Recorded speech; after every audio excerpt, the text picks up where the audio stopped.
My week was good, thanks.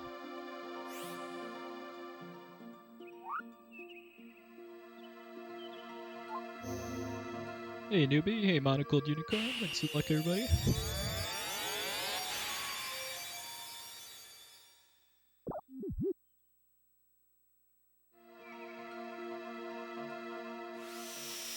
Alright, hopefully we're not going to be going 3 for 3 on getting trolled by Draconis.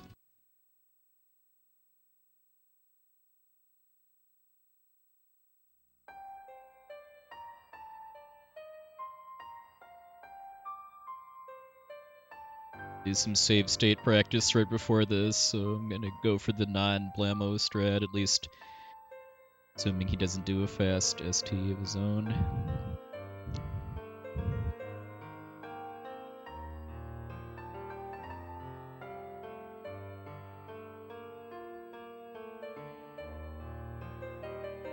Hey, Ultros Gambini, thanks. Like that Ultros emote too.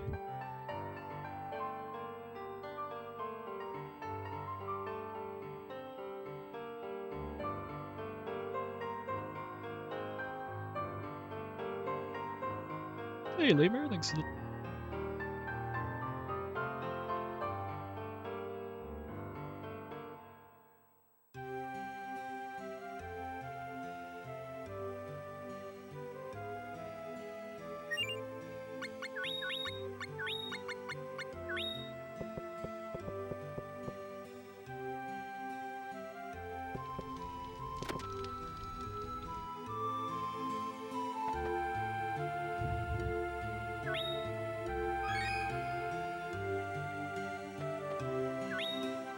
It's the first all storyline run since last weekend.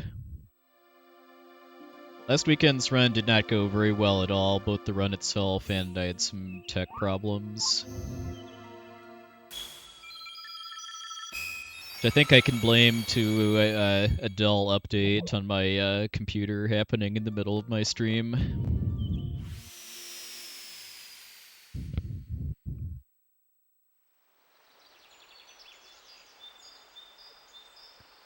Ultros, the most important things to know about this game is that it's one of the best looking and sounding games on the PlayStation 1, in my opinion. And it's an open world action RPG. If you're familiar with like Secret of Mana, this is kind of similar, but it's also pretty different.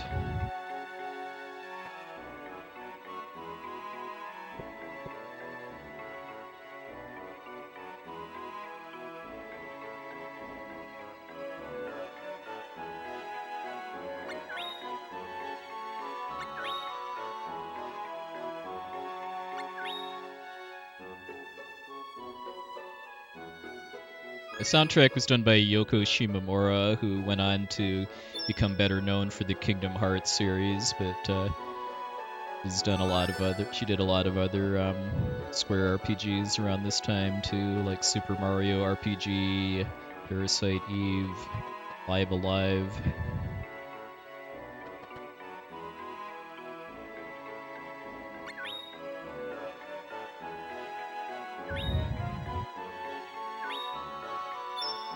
Yeah, I've been tuning into the Adamant Cup when I can, definitely.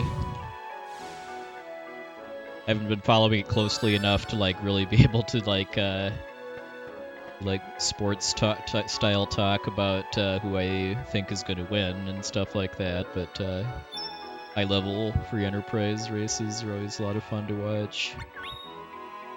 In particular, because of just how different the play style is compared to how I play it, which is a lot more casual.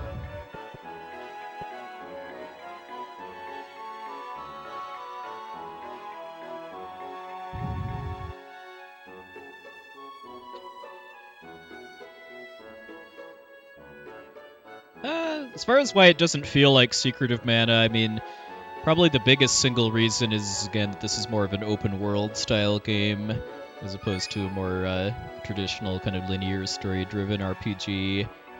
But there's kind of a lot of other things that make it feel kind of different too, like the battle system, the fact that instead of just kind of going through dungeon areas and then seeing monsters that you can either fight or run past,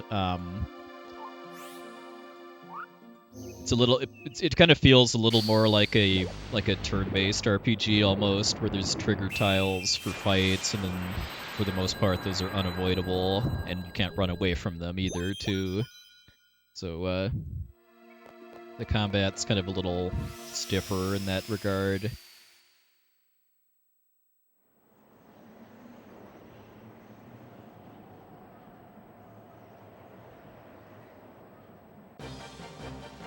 There's another kind of different thing too, is just that your hero is a silent protagonist too, and like I think every other Mana game, the hero has a bit more personality.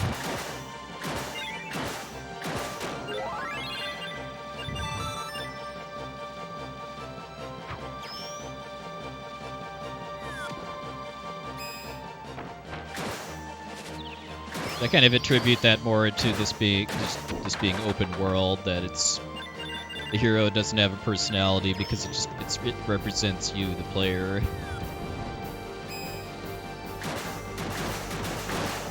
It's kind of just your avatar for building and exploring the game world rather than being an important player in the storyline. Hey, some dude.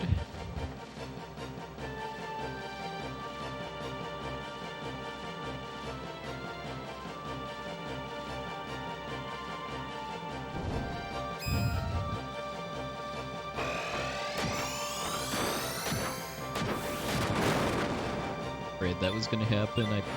How hard I bonked on that plant.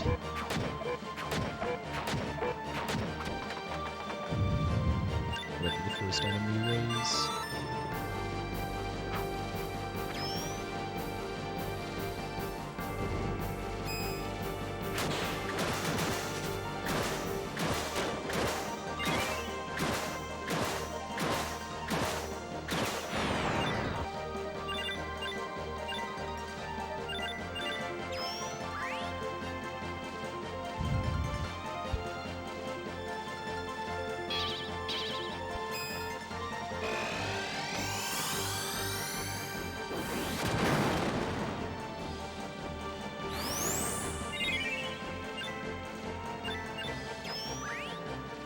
Seed drop. I need the one and only random drop that I need in the whole run is some kind of seed, which it's me getting are very, very high with how many plant type enemies I need to fight.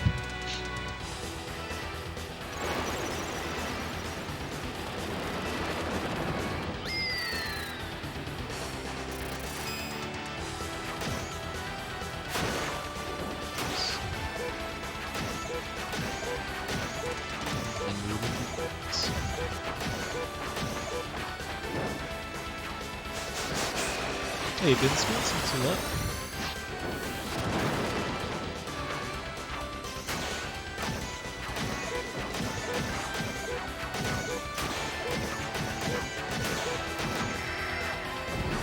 Well, that probably honestly wasn't that much slower than the jump cancel fight, thanks to Niccolo contributing.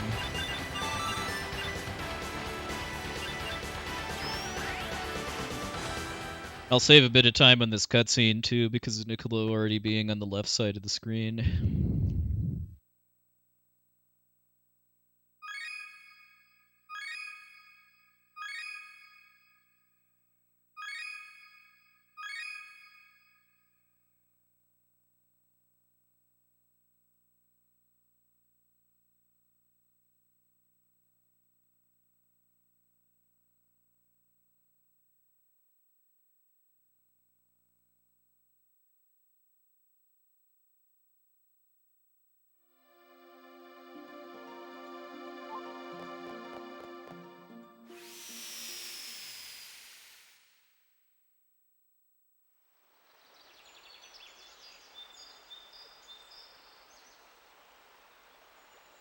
If anyone hasn't seen this run before, It's gonna be a little while before we actually start any of the main storylines, because there's a lot of prep work we're gonna be doing first, both as far as completing some prerequisite quests, but also unlocking the game's weapon crafting system.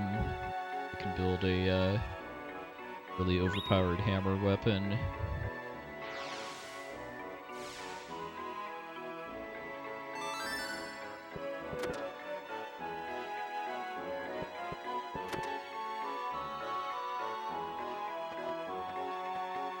What I'm about to do here is unlocking the pets system, which is going to end up being required for the dragon storyline later on.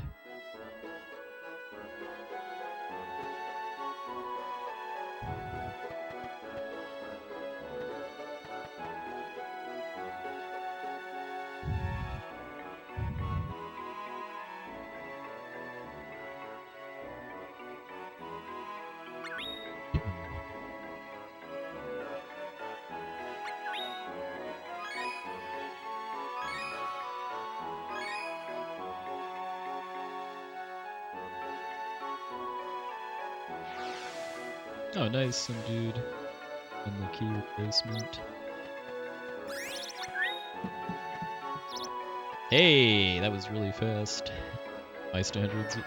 Oh, there's a even faster strat where you can drop food somehow and have it get insta-eaten.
Hey, Galicious, thanks a lot.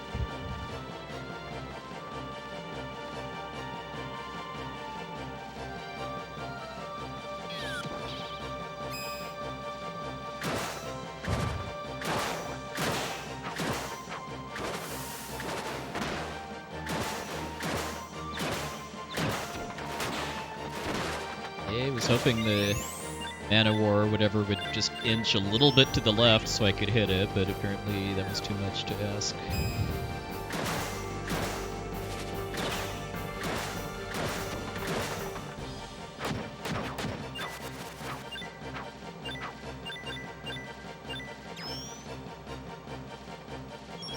Oops. Chest was right there.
Hey, Kim.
Hey, JPO, thanks a lot.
Hey, Sinus TV, thanks for the like.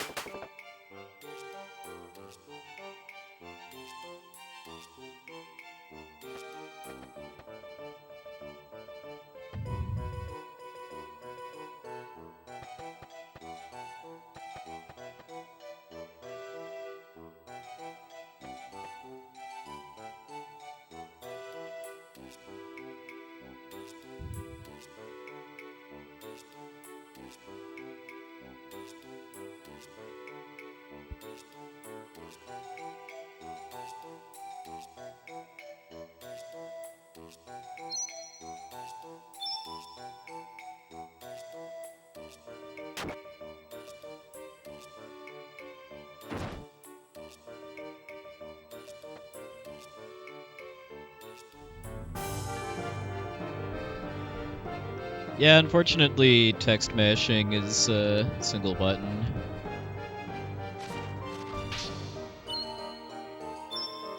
But in most Square RPGs for the PS1 and the Super Nintendo, you don't really need to mash that hard to mash text, because the text draws out kind of slowly. Like it's not drawing out like a whole box at once. So there isn't really much of a reward for like really hard mashing.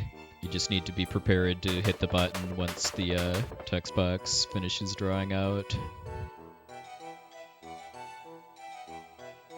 I think the only Square RPG of this era that I can think of that has text mashing that's actually a little taxing if you're trying to really optimize it is Parasite Eve. That has instant text.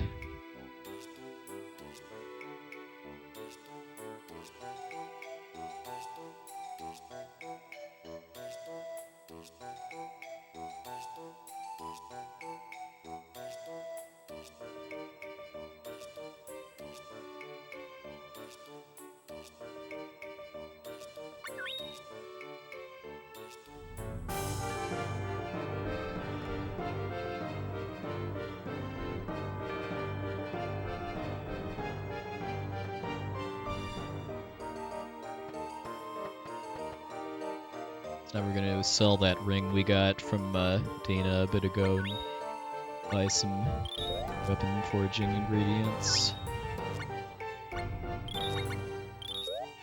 Hey, Rudder Storm, welcome in.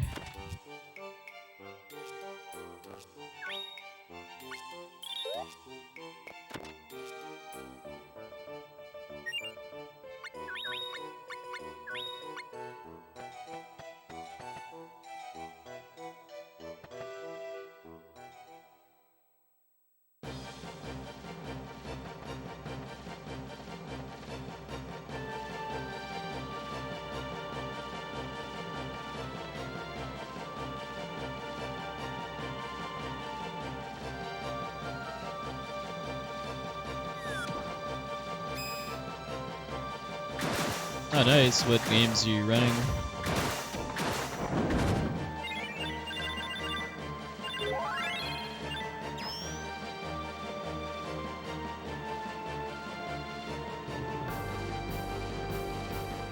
Hey, Sick Nick, welcome in.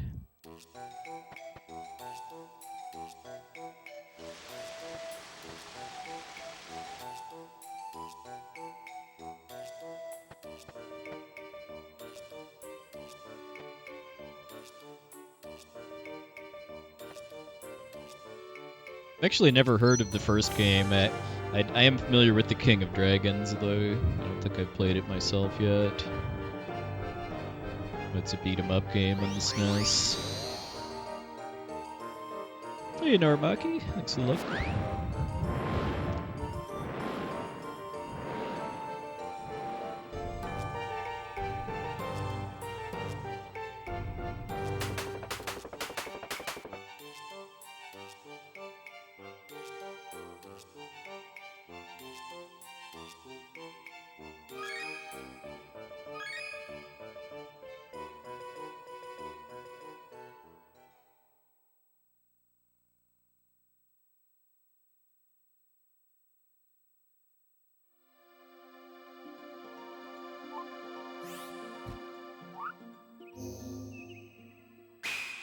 The splits I'm running against are still my first completed run.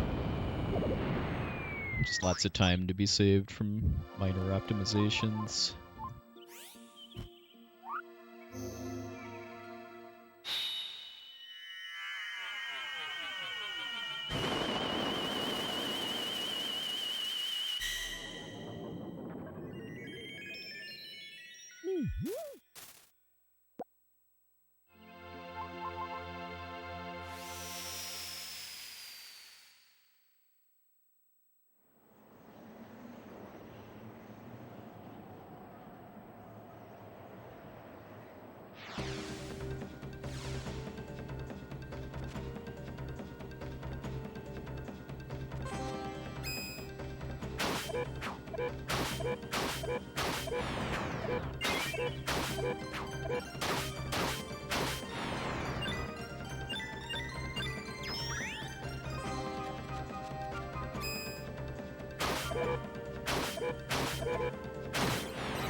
Oh, come on. You have to get punished that hard for one whiff. That fight was a little scuffed, you see.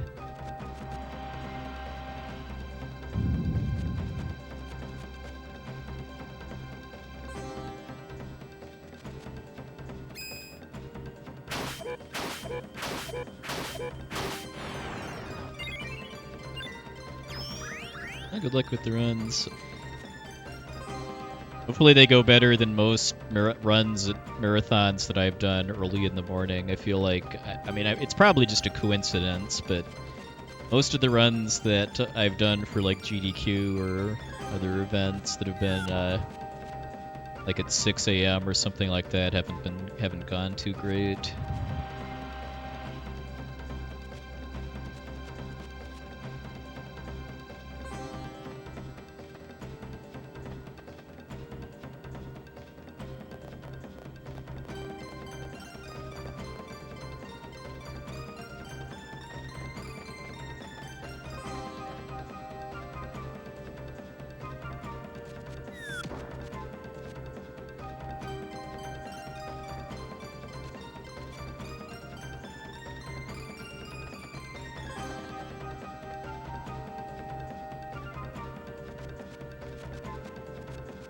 That's the way any kind of run at 3 to 6 a.m. should be, in my opinion. It should be weird in some way, either in a good or a bad way.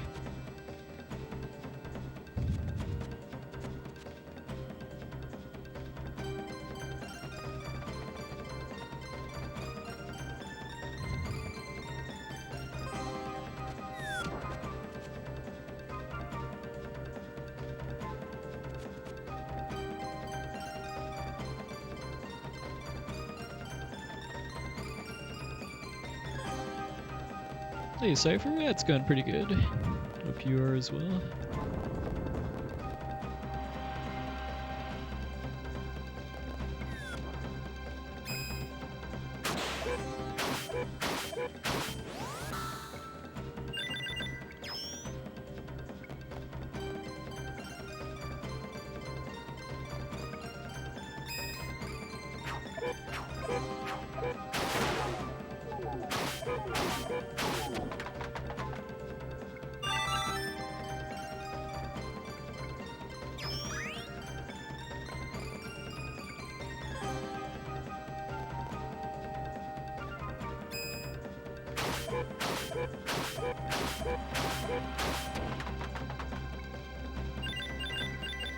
Weapon drop from Suplex Monkey.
Okay.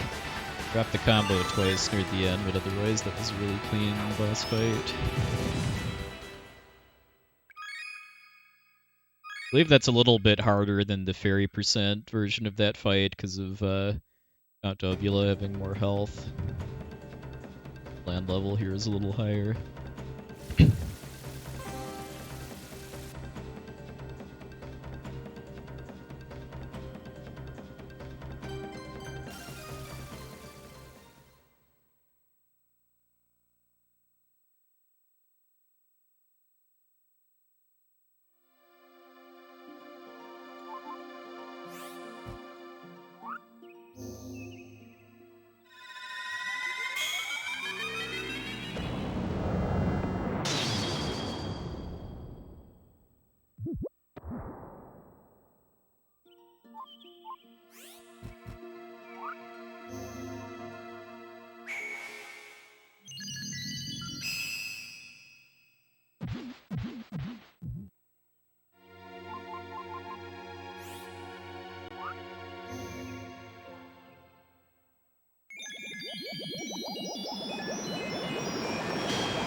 Back to the right guy this time. And the middle is just a save point.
Hey, Zephyr?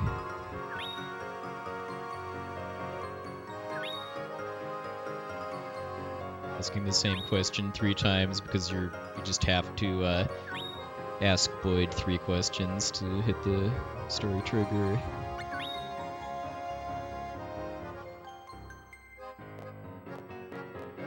It's a pretty annoying story trigger to find casually too, because I'm pretty sure if you leave the screen and come back, it resets the count.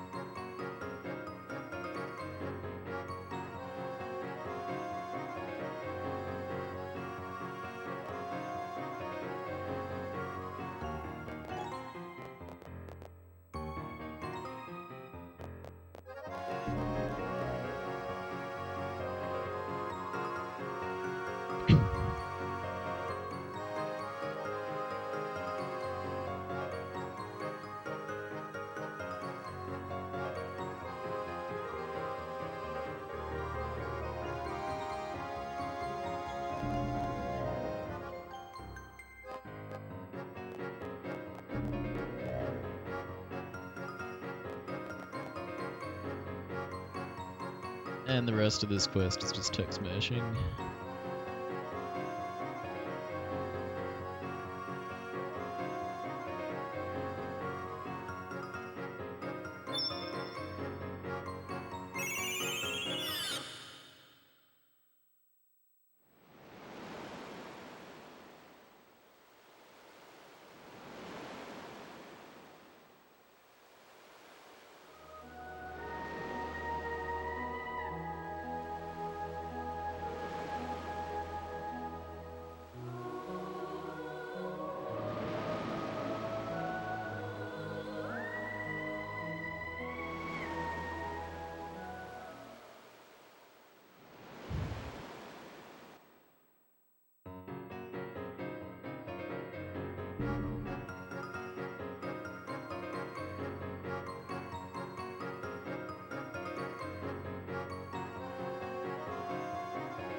Hey, Big Kingsley.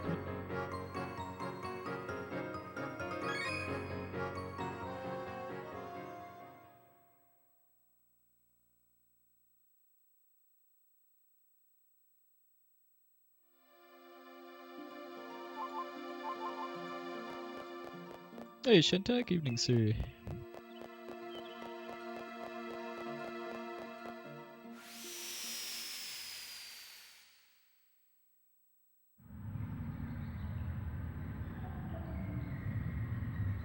Yeah, pretty solid start so far, largely due to having actually done some practice.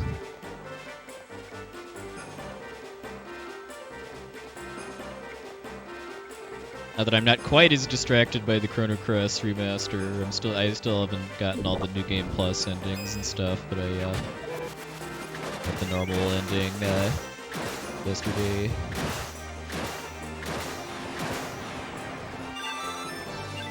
Oh, nice, Big Kingsley. Hope you're enjoying that incredible game.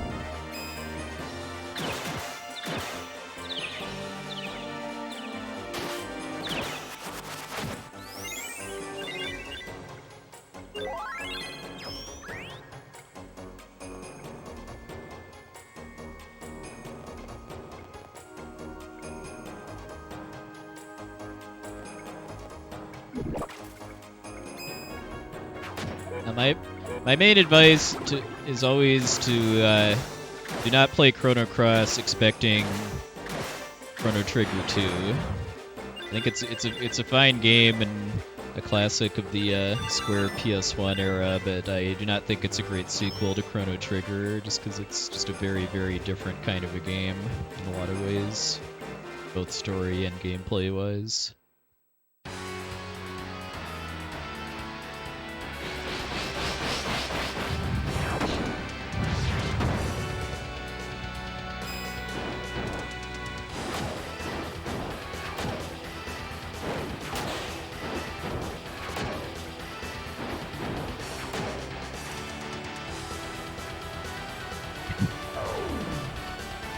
Oh yeah, the soundtrack to Chrono Cross is just as good, if not better, than Chrono Trigger. And it's by the same composer too, Yasunori Mitsuda.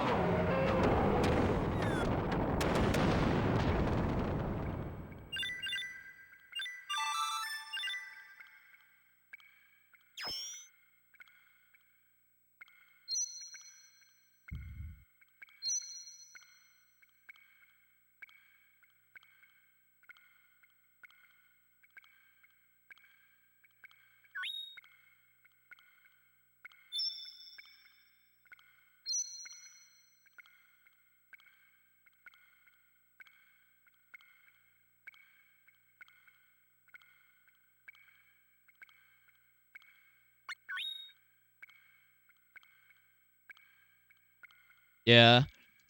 The soundtrack were kind of the more chill, um, like music that's used for like field maps and cutscenes and stuff. Sticks with me more than a lot of the battle themes and more high energy stuff.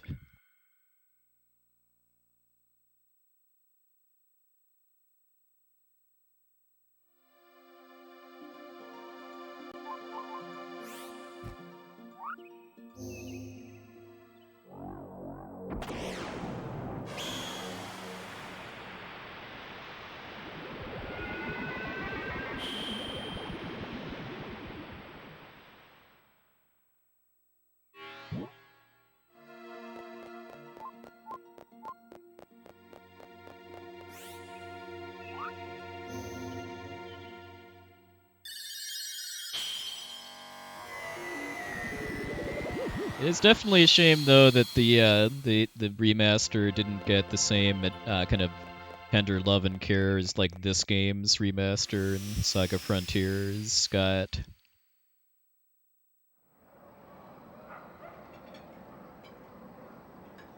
I mean, as somebody that played the original PS1 game and has nostalgia for it, the like the tech issues and stuff that the Chrono Cross remaster has had haven't really been bothering me that much, but I do kind of worry for people that did not play the original game and might be a bit less forgiving of flaws.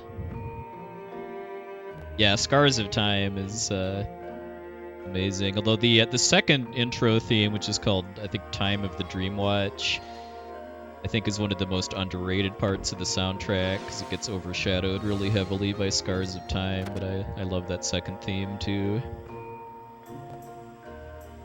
especially how it's a this kind of parts of it are a remix of the Chrono Trigger main theme. If you mean for Chrono Cross, they didn't really change the soundtrack. If you mean for this game, the remastered soundtrack is really good. There's a couple tracks that I like the original versions of better, but that's just me. Most people I've talked to, at least by and large, prefer the remaster soundtrack for Legend of Mana.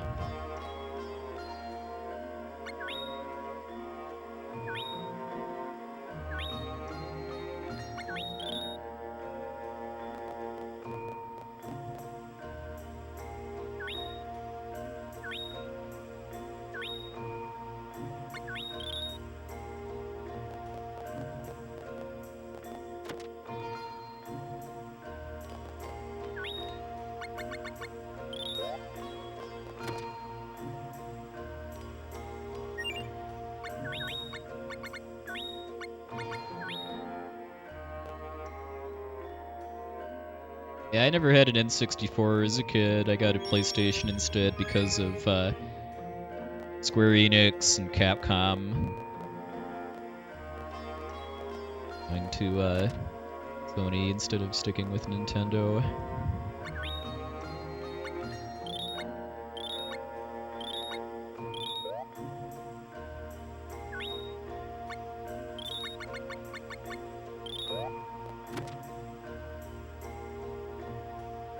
Yeah, there were some fears before the Chrono Cross remaster came out that they were going to mess up the music, but it turned out not to be the case. There's some pretty kind of not great remixes of of a couple tracks on the soundtrack that are used on the game selection screen, where you get to pick between Chrono Cross and Radical Dreamers, which is included as part of the remaster as well. But in the actual game, it's the music all sounds fine.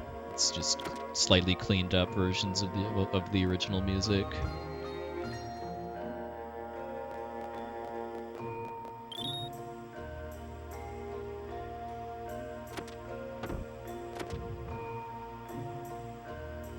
Yeah, I was a big Nintendo fan when I was a kid, but then I basically switched from Nintendo to Sony. I came back to Nintendo a bit for the DS and 3DS, but I didn't get the Switch, so pretty much I just play games on PS4 and Steam nowadays. Yeah, I have been trying to play more Sega games, especially now that I have a Mega SG and a Sega EverDrive.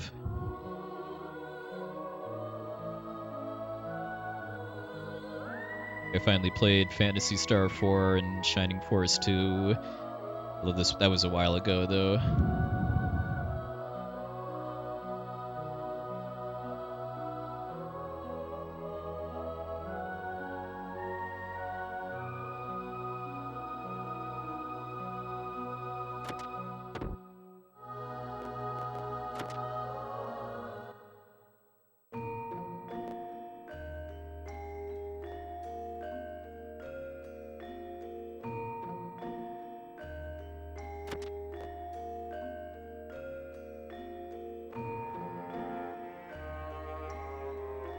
Yeah, I can definitely see that, given that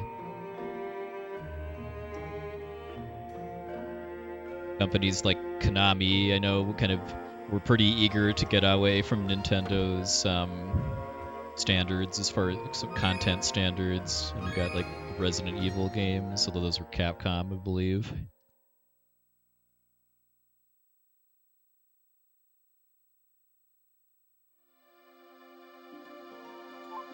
Everyone their own, though.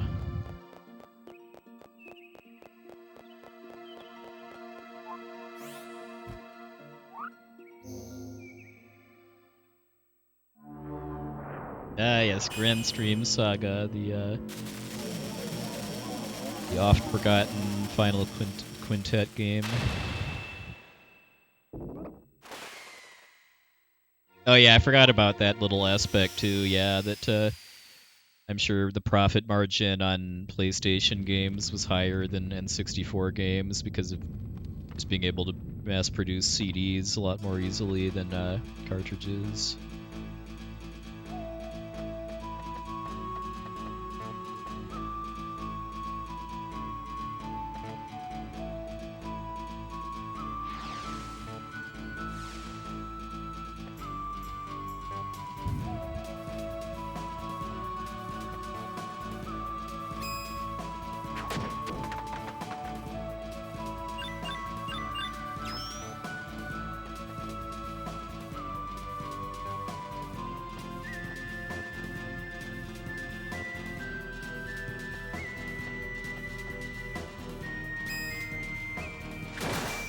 Yeah, it feels like that for a lot of games, but I mean, Square is still, I feel like, has very, very RNG-based game releases, because especially now that they're kind of piecemealing their games between Steam and Epic Games. I guess I'm assuming depending on who's paying them for exclusivity rights. Hey, Glowstick, welcome in.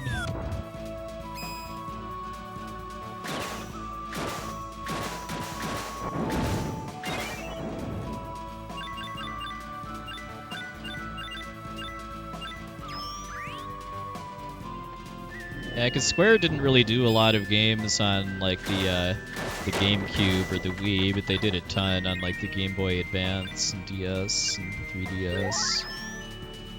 But yeah, they're really going ham with the Switch. I'm assuming really because the Switch kind of forced the end of the 3DS and want to keep going with that handheld gaming market.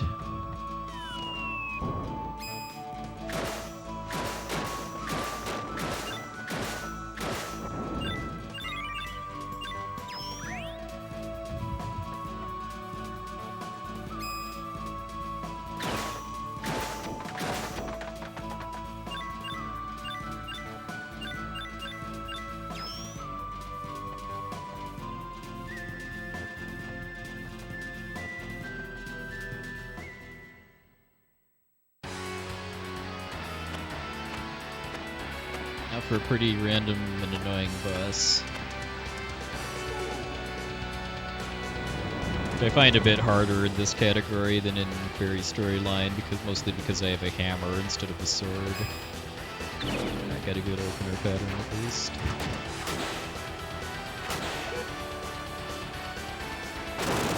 The bud to the left, correctly.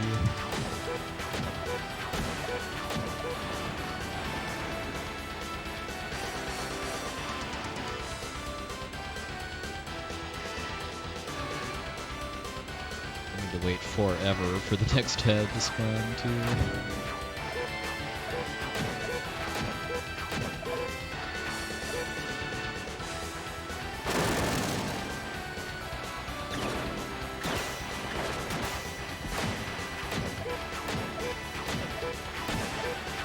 Yeah, I'm pretty sure the spawning for the heads is just based on a timer that starts when you kill one of them. So the fact that I was delayed in killing the first blue one, it would take a long time to spawn the next one. At least I killed one of the red ones without having to wait for it to explode.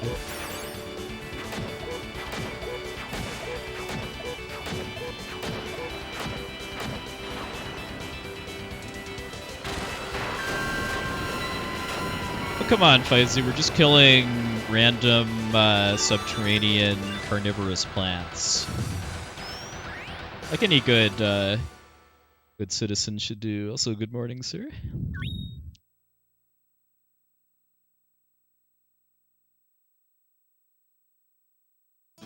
And unlike certain other carnivorous subterranean plants, this one can't sing a jaunty tune either, like Seymour.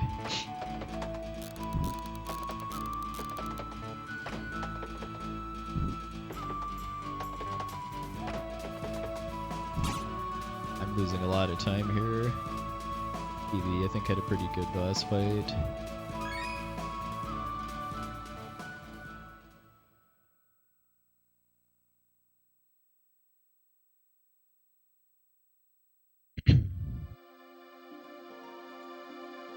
So that quest is eventually going to be required for the Faerie storyline, but this next one, which is considerably shorter, we're going to be doing to unlock the weapon forge system.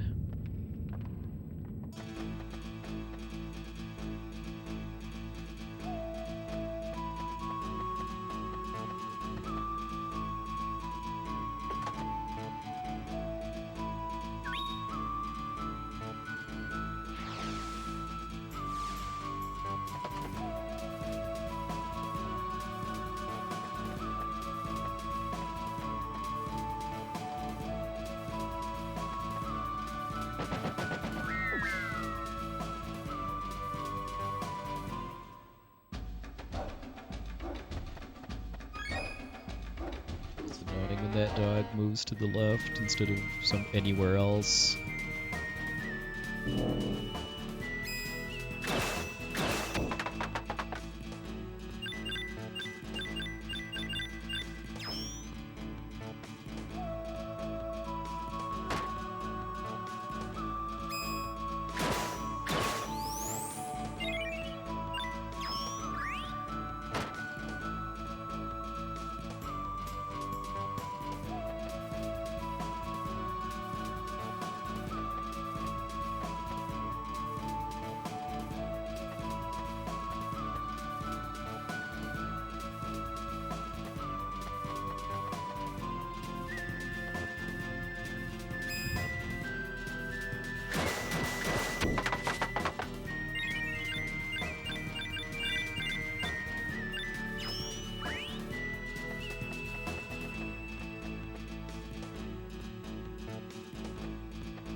at least I succeeded in not doing what I call a failed screen transition, which is kind of easy to do in this mine area, which is where I buffer a direction going through a screen transition and then end up just going back where I came unintentionally. Really easy to do in some of the stairway areas here.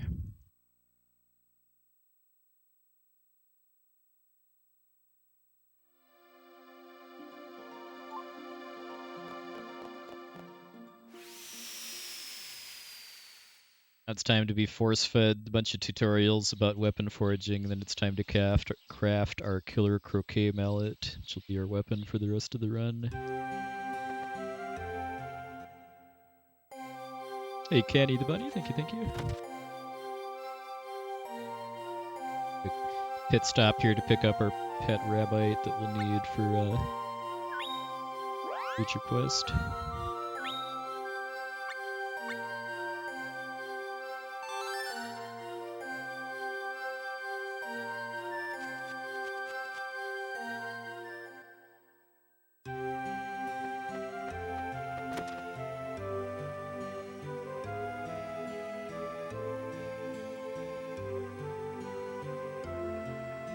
Probably my favorite version of Watts across all Mana series games too. I like kind of Kid Watts here.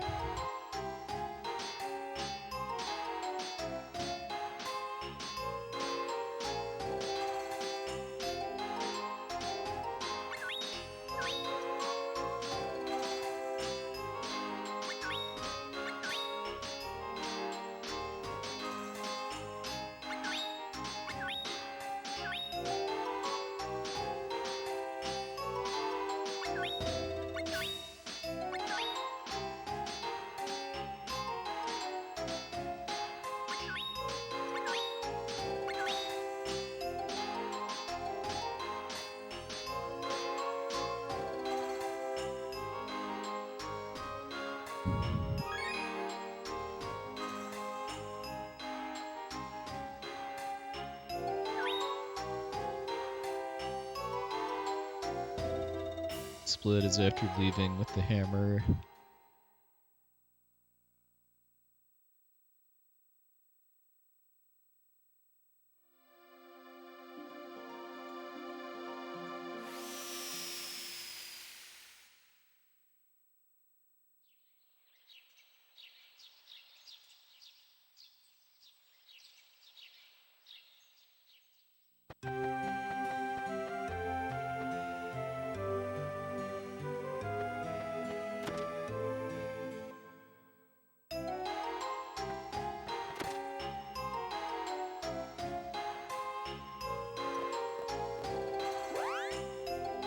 They get cooped.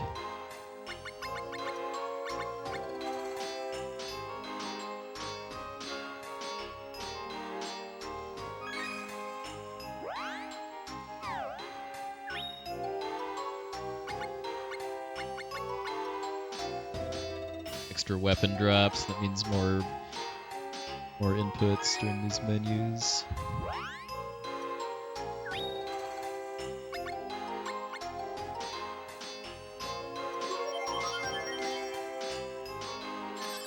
Pretty solid start to the run so far.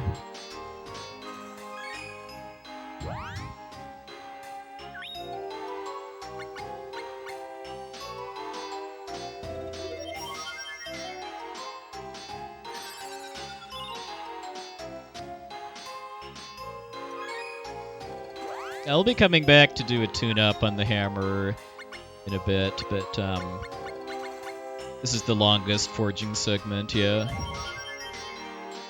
Well, the longest of two.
The holy water maybe is the varnish or something for the hammer.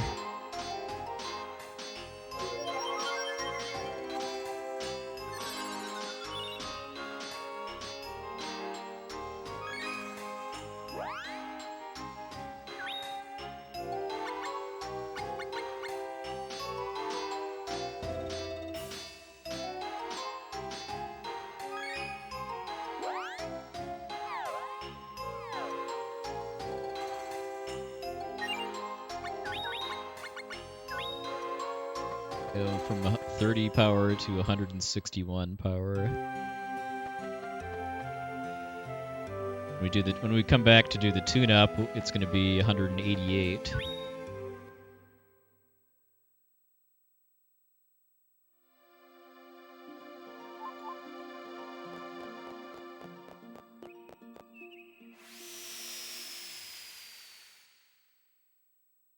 Alright. Killer Croquet Mallet in hand, it's now time to start the dragon storyline.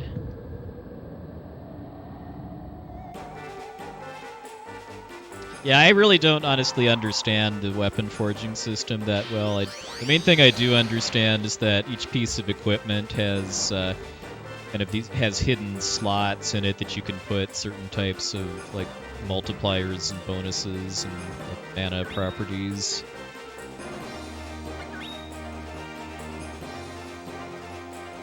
The Rabbi just zips along right there too.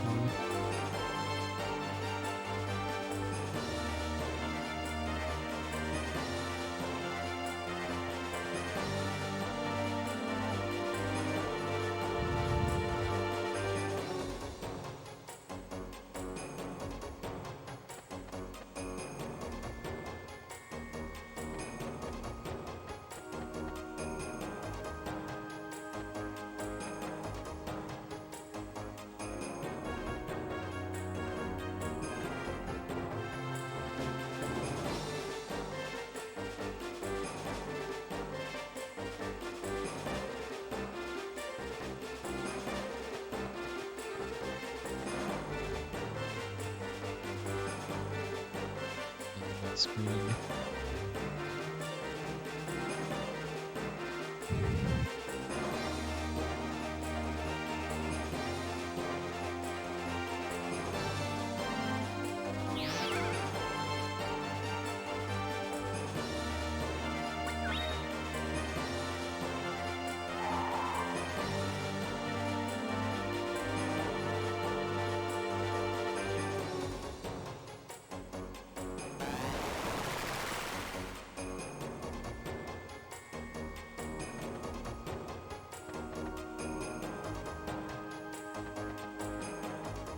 Hey, Red Easy.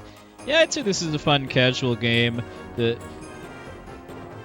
main warning I'd give is just that this is an open world game where you've got a lot of freedom to kind of build your own world and get involved in whatever quests you want. And the downside to that is that it can also be kind of easy to get lost and as far as figuring out what to do to make progress. And if you're not okay with that, I still recommend the game, but I would recommend using a spoiler-free guide or something as far as helping you avoid getting stuck for too long at least.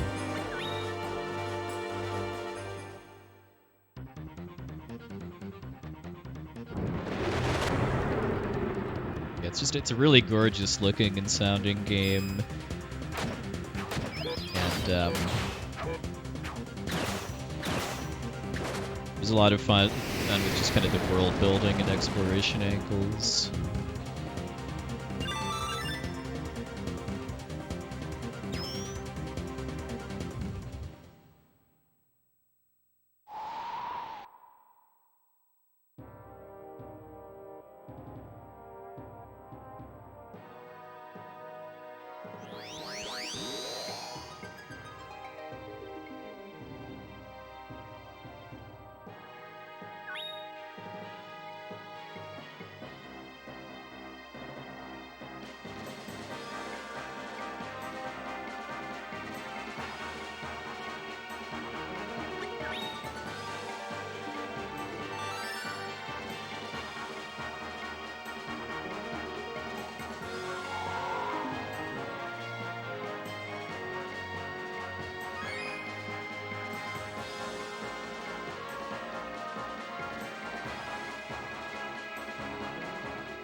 Dragon Quest number 2, not to be confused with Dragon Quest 2, aka Dragon Warrior 2.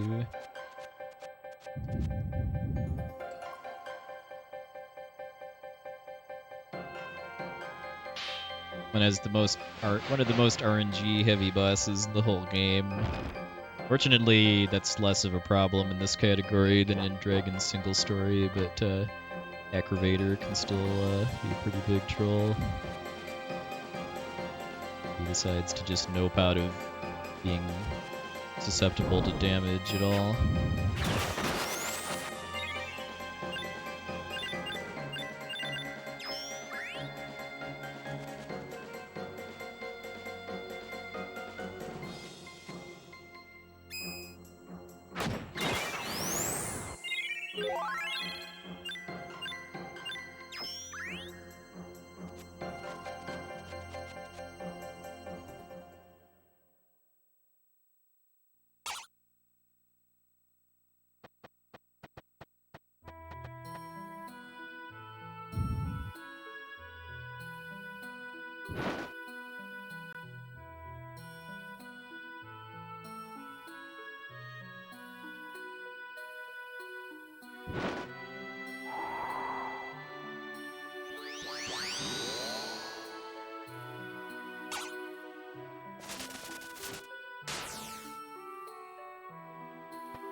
Overpowered as my hammer is, the turnip type enemies in this area are kind of tanky against it. They can survive 3 spin hits, well, they survived 2 and then died in the 3rd one.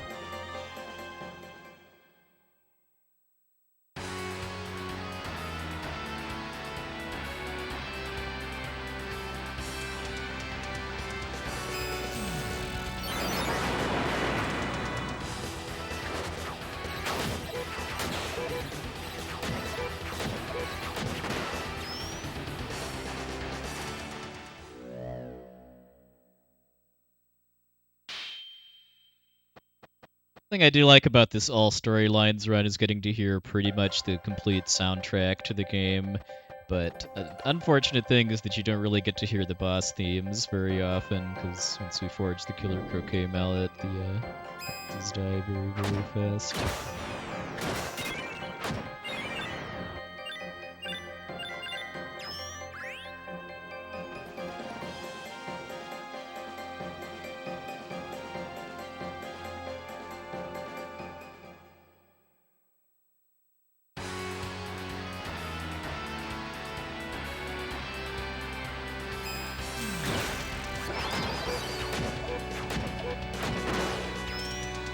These mini boss fights with the wind callers, how fast or slow they are, usually comes down to how much Lark interferes with the stun lock.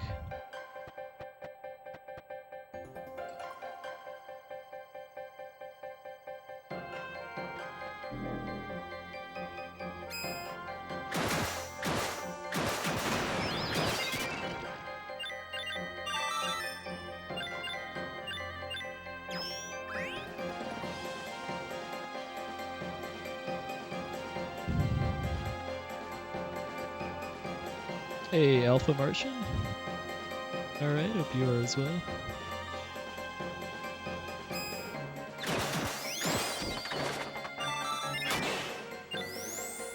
Okay, apparently the Rabbite romped all the experience, which is totally fine. Gets me out of the fight a little faster.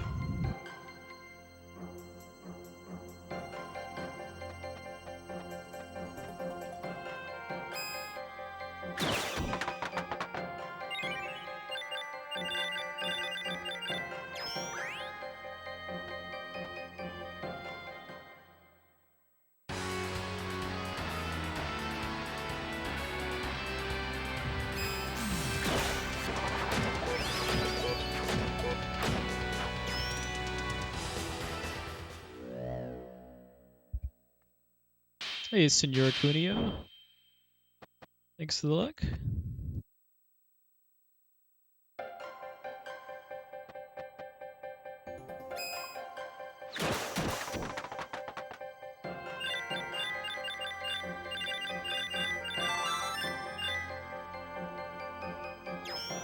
Hey, Quadrupus.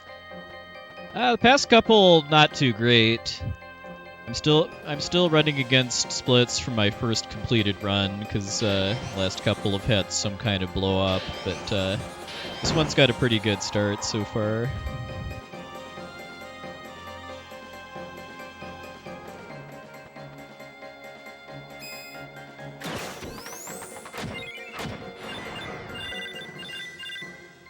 Yep, I've got a pet rabbite, which is in addition to being the question why wouldn't you want to have a pet rabbite? It is actually required for actually the next quest. Well, two quests from now. There's a short one after this, and then a longer one. And that longer one, we have to have a three-member party in order to be able to open a certain door.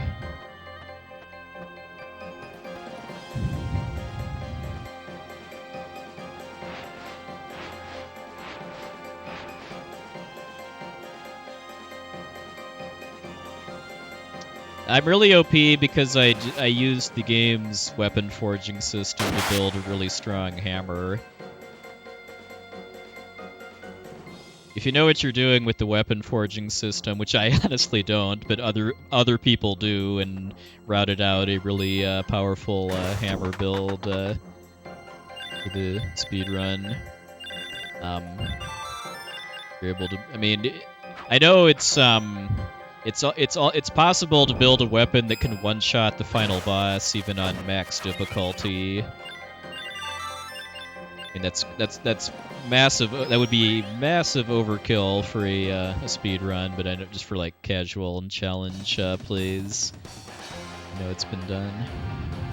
All right, so this is Aggravator. Hopefully, I can just clobber him instead of him becoming invincible and wasting my time. Nice! Heck yeah!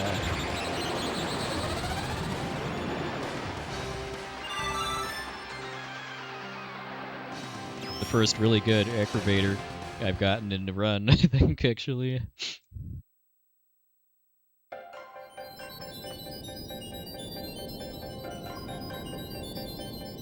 I do feel like starting the fight with a quick spin helps a bit, although maybe that's just a placebo effect or something.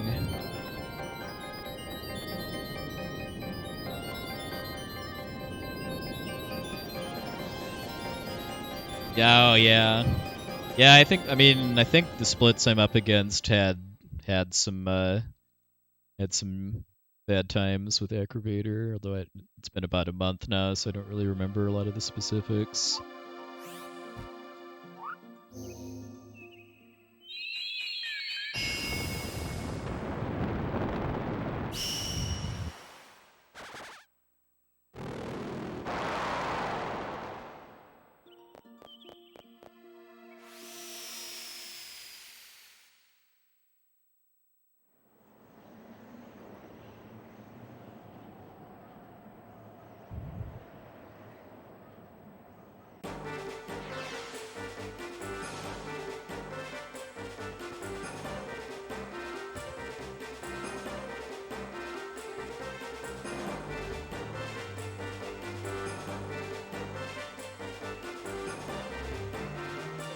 Well, I made my own notes for this category with it using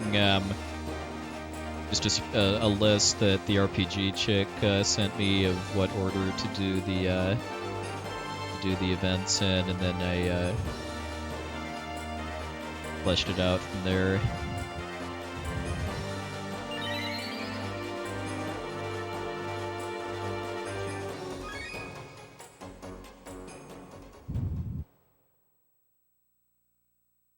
I know the single storyline categories all have really nice guides for them for the modern routes.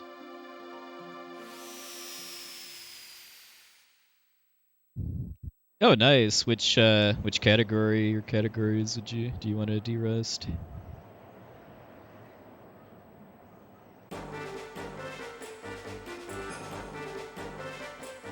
Ah, cool, yeah. That's one thing I've really come to love about speedrunning this game is how the different categories all play very differently as far as what the combat strategies are like, what parts of the game you do, and like what's difficult about the run. Like I wasn't really expecting to enjoy Jumi single story that much, but in the end I did, just because of a lot of the boss fights being very reactionary and having to kind of get good at making fast decisions on whether to counter-strike or power-strike.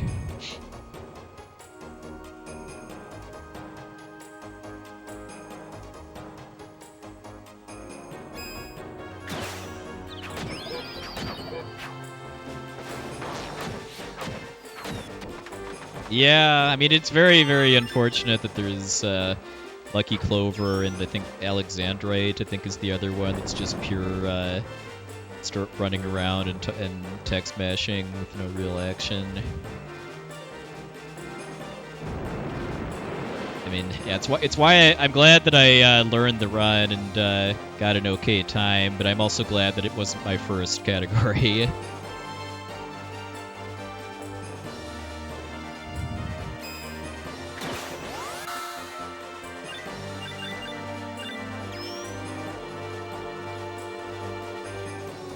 Oh yeah, I still haven't actually had the guts to go for Diamond Skip in a run.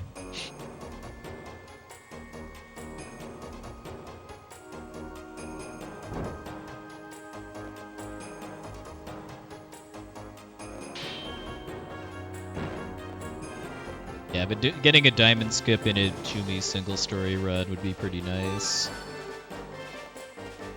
How much longer it takes to kill that golem.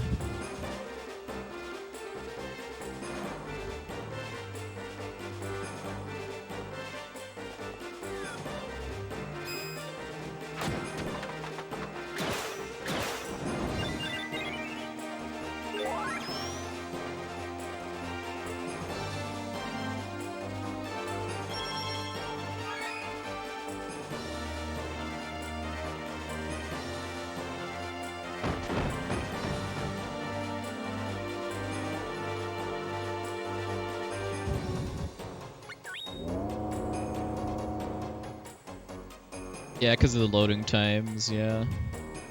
Something I still need to actually test, and I will once I actually get there and making my practice saves, is if, well, actually I could do it already, but if ditching El Azul before doing Cosmo would potentially save time and less dialogue. The mines. My gut says probably not, but I think it's worth at least looking into.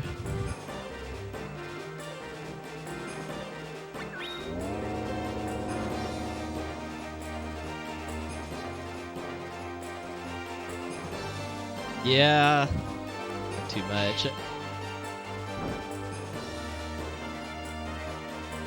Still kind of tempted to put on Counter-Strike before coming in here, both for the skeleton outside and then Sierra, but some testing first. Well, I mean, we're in a fortress made out of dragon skeletons, so why not have a hallway of cartilage? Although cartilage is like muscle or something, isn't it? I don't think it's actually bones, right? And it's been a hot minute since I've had like biology and human anatomy classes, but I was sworn cartilage was like a kind of muscle or something.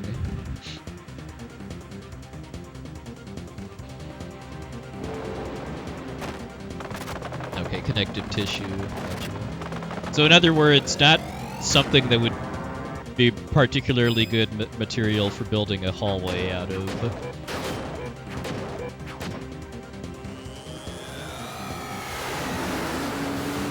Although who knows, maybe Bob Vila has a lost episode about building solid structures out of cartilage. Hey, Terens, welcome in.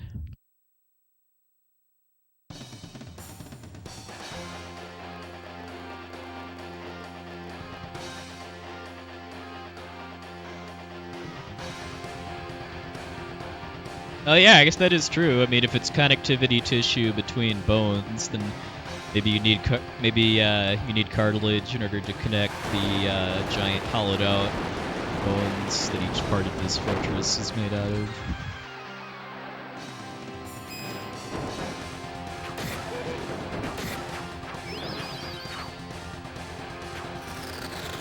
Bad luck here.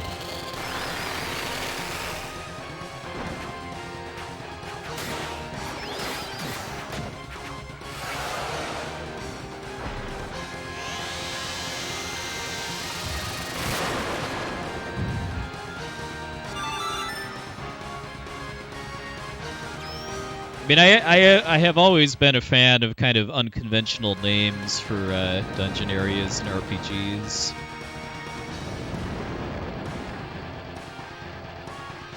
Like, I kind of like the Japanese name for the Black Omen and Chrono Trigger a little better, which is Black Dream, just because a Black Dream, I think, is a delicious sounding name for a dungeon.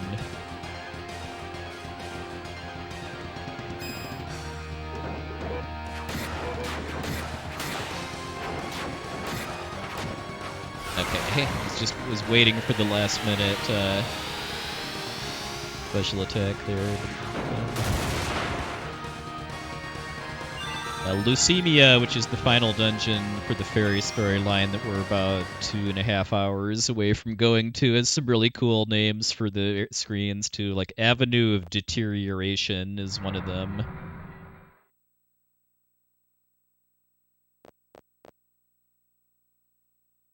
Come on, Rabbite, you can do it.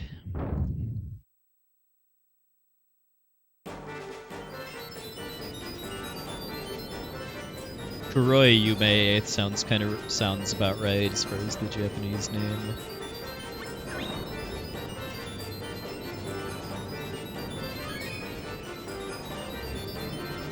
We're still gonna gold even with a kind of a crummy jar of Phase 1.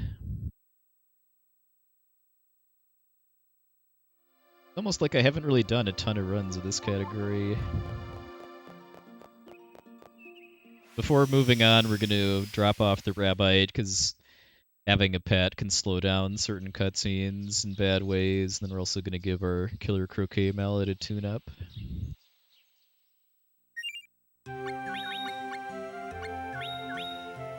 Sure to equip another hammer-type weapon, because if I do a different weapon family, the game will de-equip my special attacks.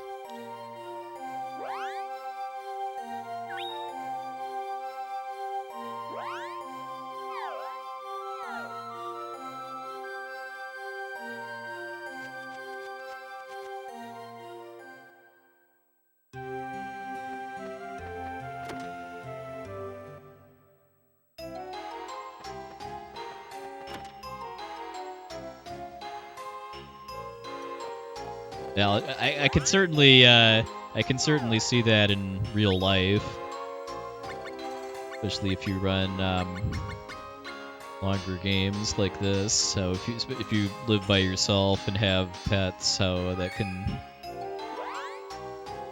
be in best case a distraction and in worst case a interruption.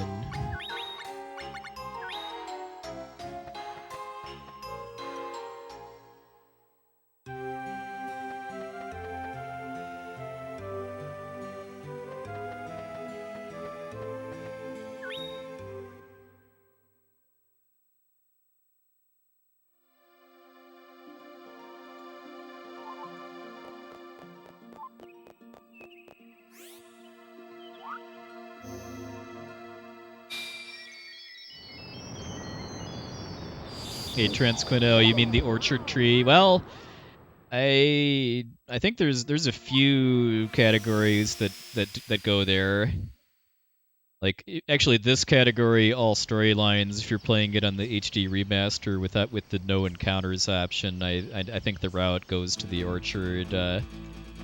I think just to actually be able to get some forced battles as part of learning skills. And platinum percent on the remaster has to get very, very well acquainted with the orchard. Being trophies related to it.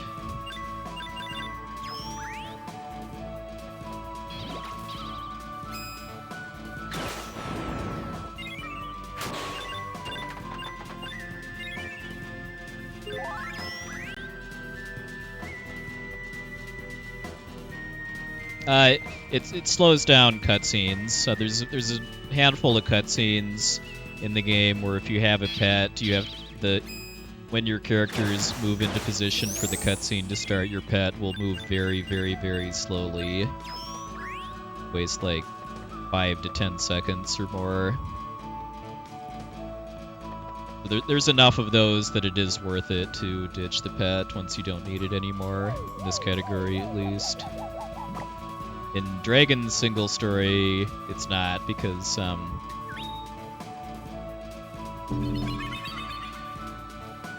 there aren't really any convenient opportunities to ditch the pet without it costing more time than you'd save in cutscenes. And the pets you get in Dragon's storyline actually contribute to fights, unlike here. You either have a tomato man that breathes fire, or a goblin that boosts your attack power if you're standing near it, both of which can be useful.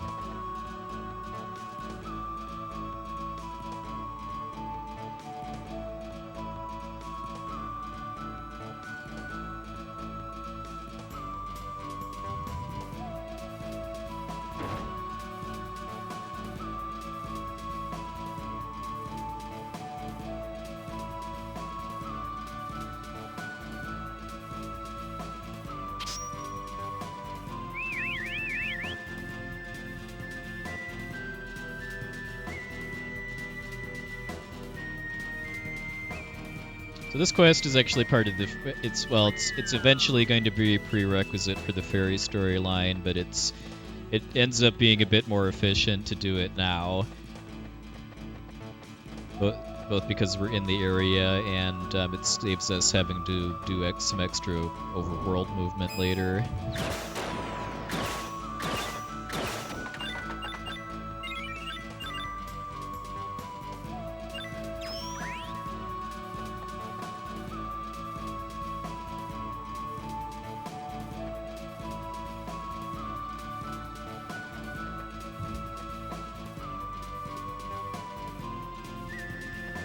Yes, Rebites eat everything and everyone, as the super boss from Trials of Mana could demonstrate, namely the Black Rabite.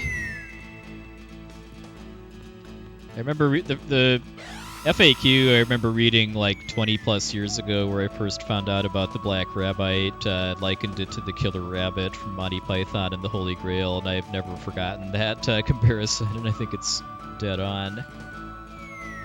Hey, Corinna, good evening, sir.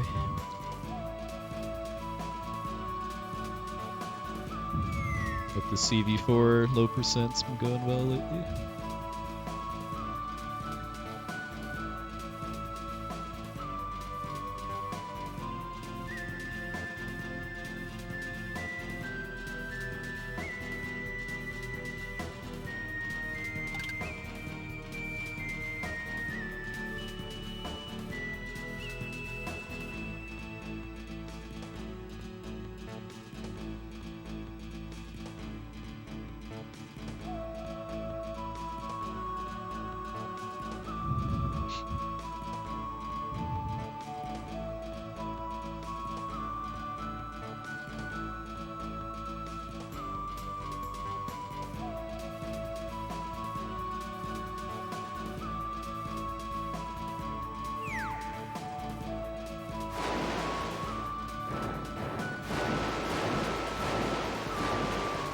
Ah, nice. Yeah, it sounds like the both of you are at least edging closer to the elusive 2-cat time. Remember you saying that that's a really, really optimized run, though.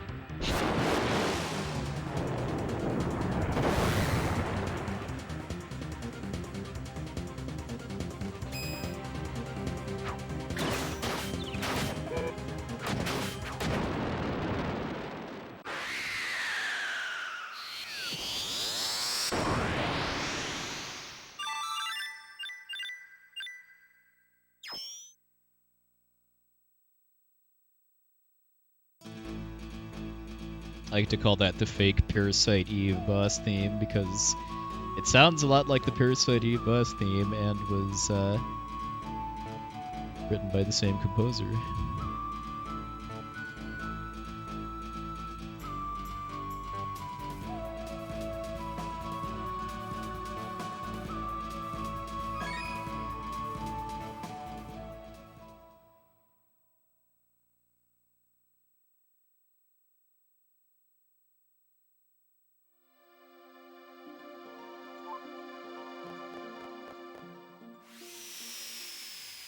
Back to our regularly scheduled dragon storyline.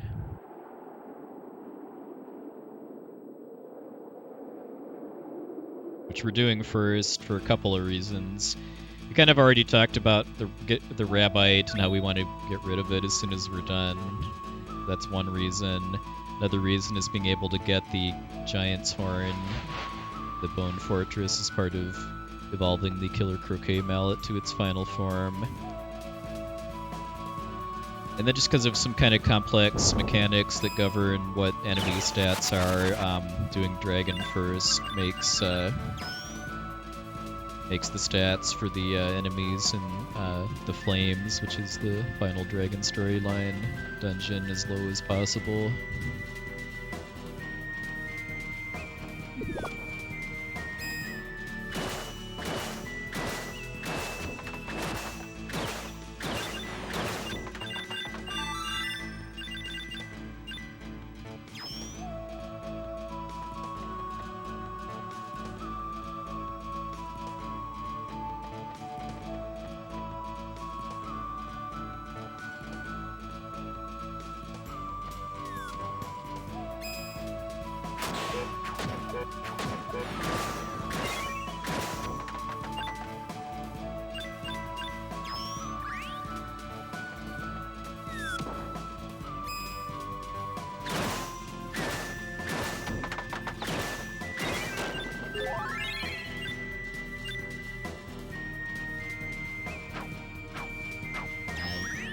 Experience crystal fell behind one of the trees and I couldn't see it.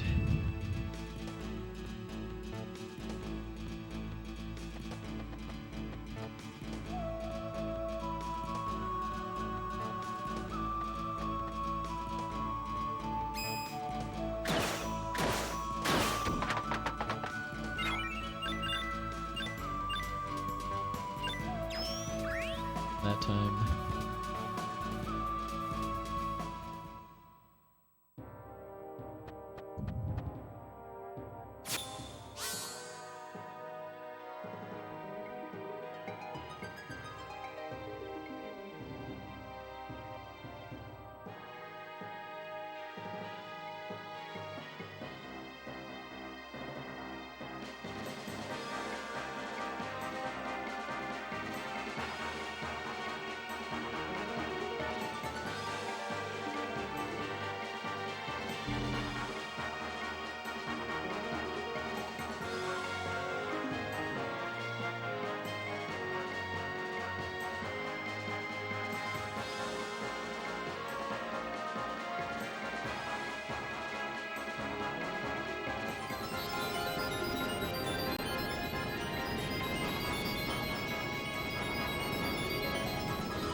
Oh yeah, the fluffy dragon. I mean, given that there's basically a tie on the dragon's tail that implies some manner of personal grooming and hygiene habits there.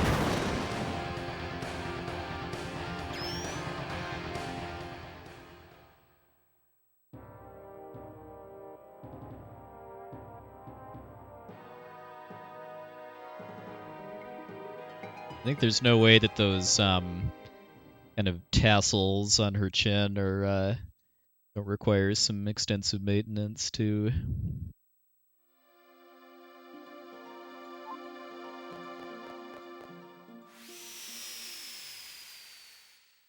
And pet the dragon in Legend of Mana.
Yeah, Trials of Mana HD definitely has the Poexel seal of approval. I would probably rank it as my current favorite Mana series game, although there isn't really like a huge gulf between that and this game and Secret of Mana.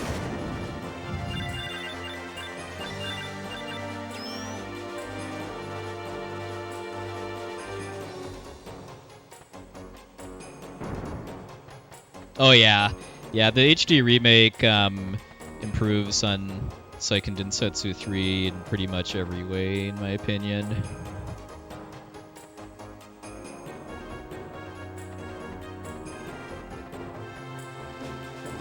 I mean, it's one of those remakes where it's kind of more or less an entirely new game with the same story and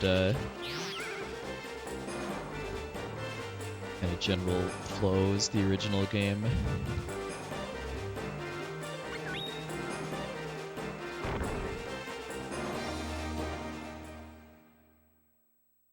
And again, that's pretty much all a good thing, because I feel like Seiken Densetsu 3 was a game that got held back a lot by being released on the Super Nintendo instead of on the PlayStation or 64 or something more powerful. Because it's super buggy and super laggy.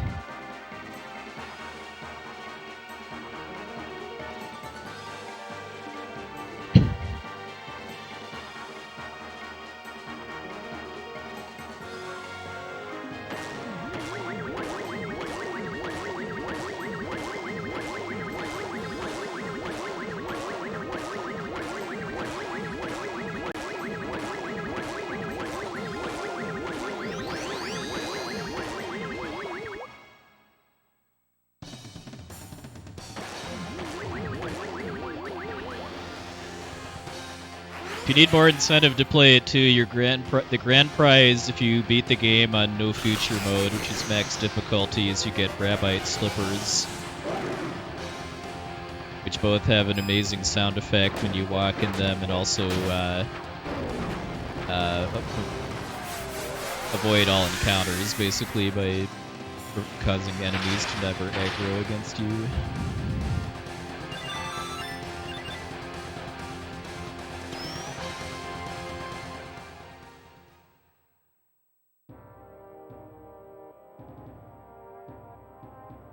Well, sadly, No Future mode is New Game Plus only, which is, I mean, that's a direction that Square Enix has been going with their games lately that I kind of like, actually.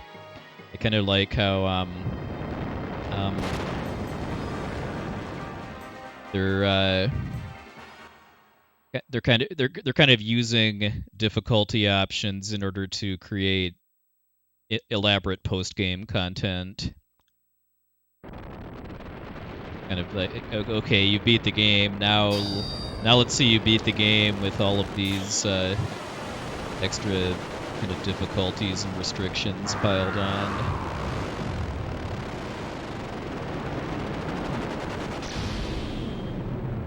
They did that with FF7 Remake as well.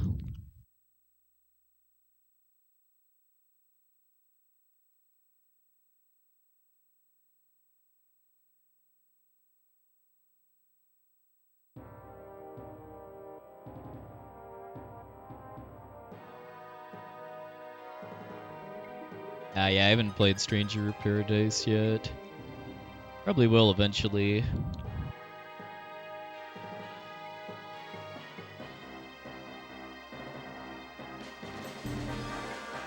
Looks decently fun for what it is, even though it looks kind of like a Final Fantasy in name only.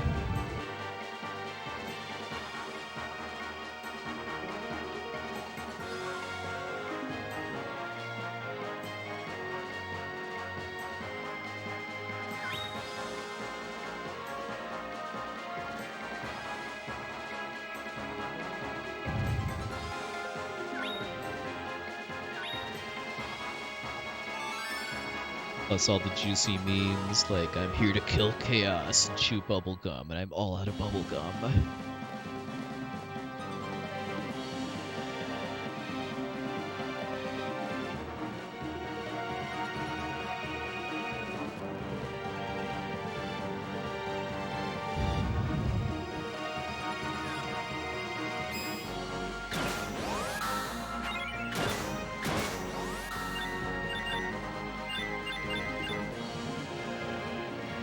Plane behind the pillar. That was not definitely not worth going back for, though.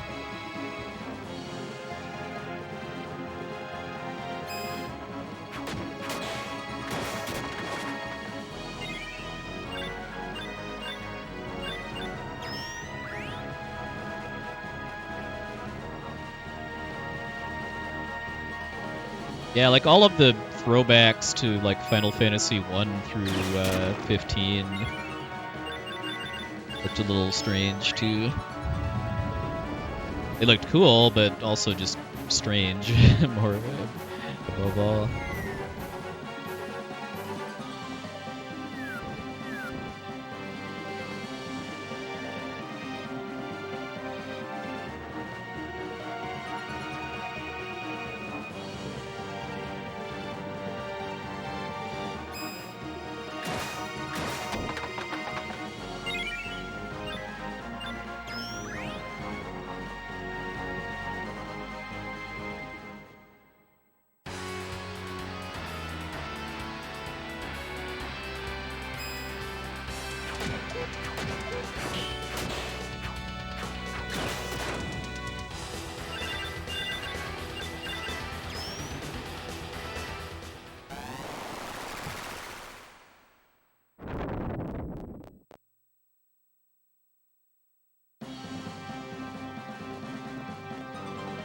That's an attitude I've heard a lot from a lot of people, that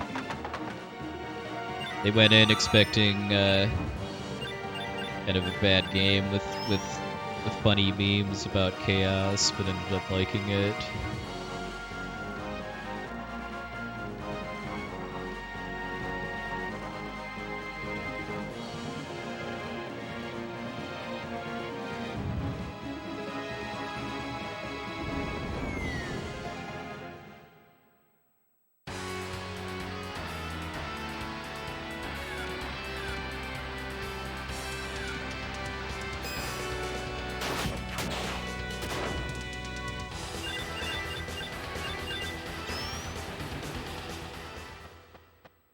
Like, this cutscene right here would have been significantly slower if I still had the Rabbite, by the way, too, to the tune of, like, probably like 5 to 10 seconds. There's a lot more like it, which is why it's worth watching the Rabbite.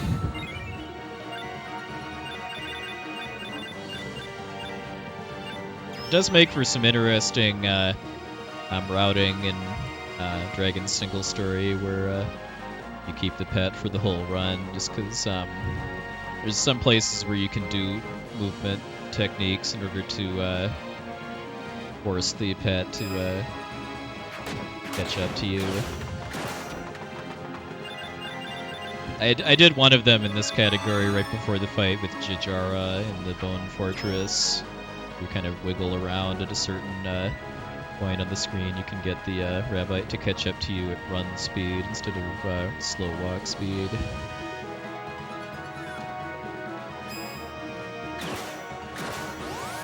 Oh yeah, keep Jack Garland away from the Chaos Emeralds, or else he'll have some problems with Knuckles. Yeah, that's my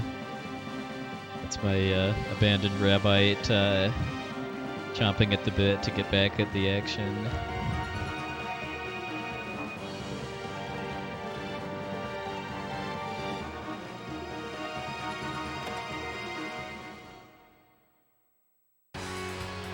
Yeah, that's something Square Enix has been doing lately that's not cool.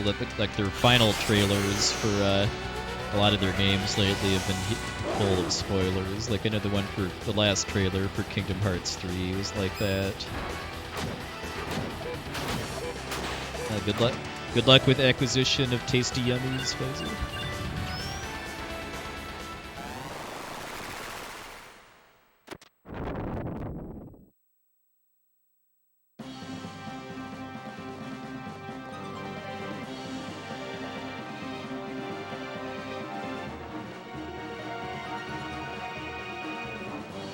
Yeah, not cool. Definitely making a.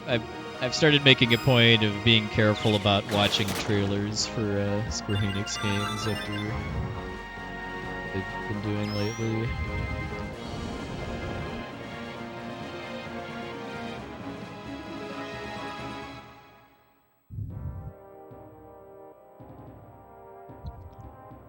Alright, so this boss has trolled me pretty hard the last 2 runs, and I'm going to try a slightly different strategy that hopefully will be faster and more consistent, but we shall see.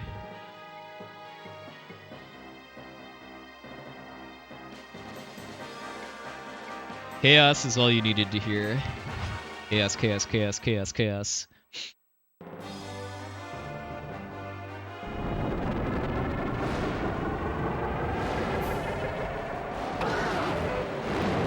Hey, MP King, let's look.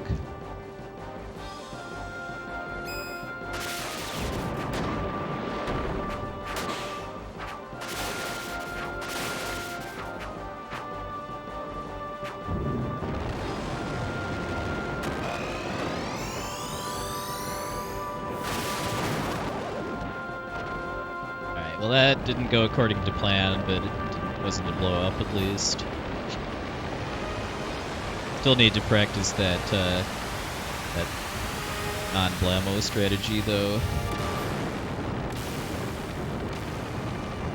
Kind of worked on it a bit before firing up the stream, but still feel totally comfortable, or I don't feel totally down with the timing for spin into jump cancel.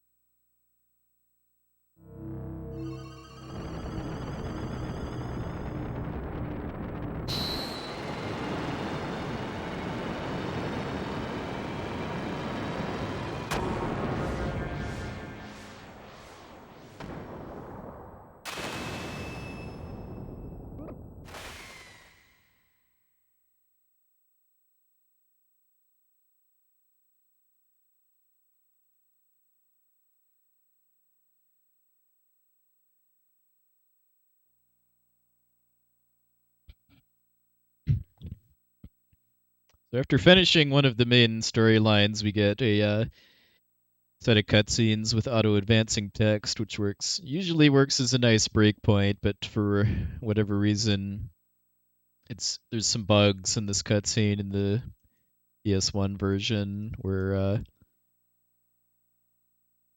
there's 3 text boxes that are not auto-advancing. Yeah, it's fixed in the remaster, thankfully. I've heard that it's not that it wasn't a thing in the Japanese PS1 version. Yeah, like there was the first one.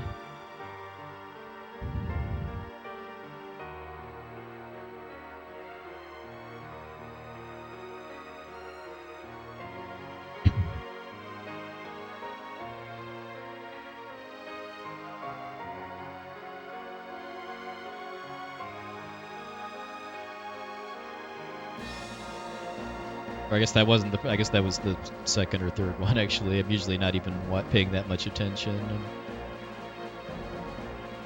Just until this part where I know I've passed all 3 text boxes.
Bit of time, but it's a long segment with a lot of fights, so those.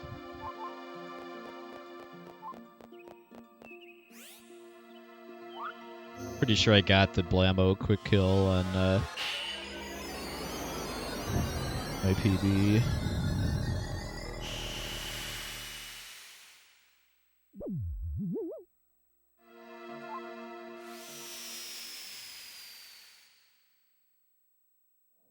Okay, return to the forest. Yeah, I mean, again, I'm generally just kind of doing some lazy mashing without really paying attention to what's going on. So usually just wait until the screen changes before I put my controller down.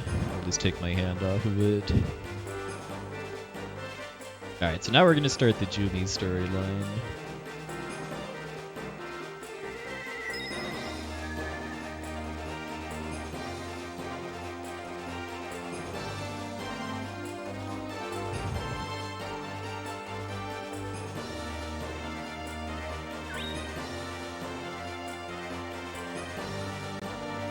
Yeah, agreed. White, just hotel.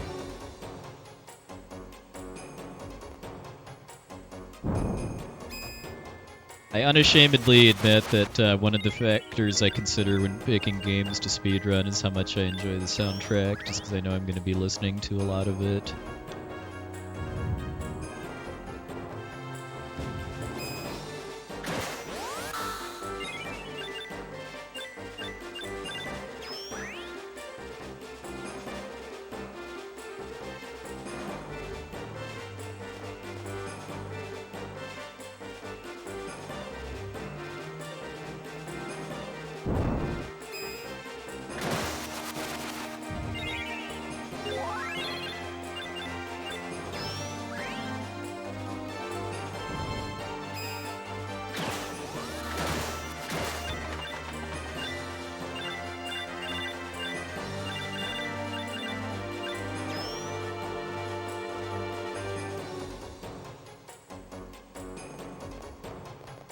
I know there's been the people that have put this route together did pretty thorough testing of a lot of the boss fights. Like we did actually do that once, where in the middle of the dragon storyline we did the Gorgon Eye, which is a quest that's later going to be your prerequisite for the Faerie storyline, because that's less about the boss fight there and more about cutting out some backtracking that would otherwise be required if we waited until we were doing the Faerie storyline to do that one.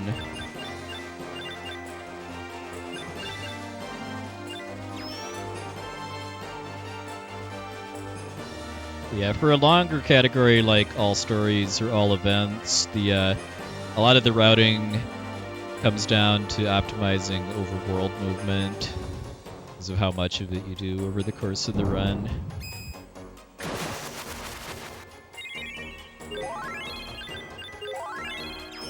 Whereas in single story categories, there's a lot of other factors going on, like trying to lower the land level for lands that have a lot of combat in them, so that enemies have lower stats.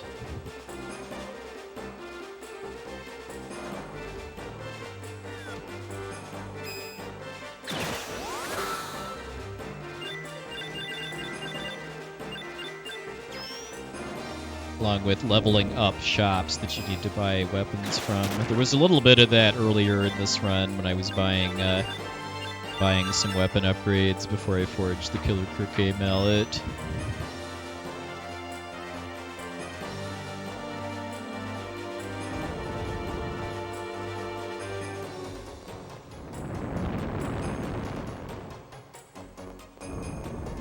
That is one thing that did honestly surprise me a bit, is that it's, for the most part, optimal to do the storylines kind of all consecutively, as opposed to jumping back and forth between them. There's a lot of other runs of other games that are kind of like this, where you're doing open world content that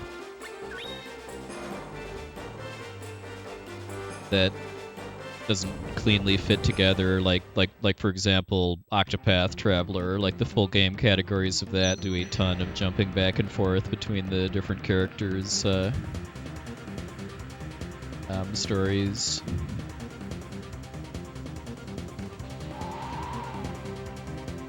For this game though, it just seems to kind of, for the most part, work out the best to do the stories consecutively.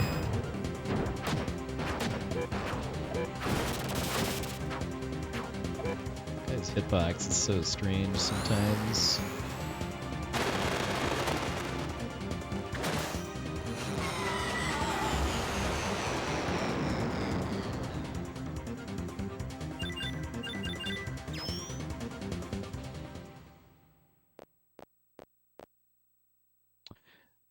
Yeah, I saw Lemur doing that recently. Is it gloves just because of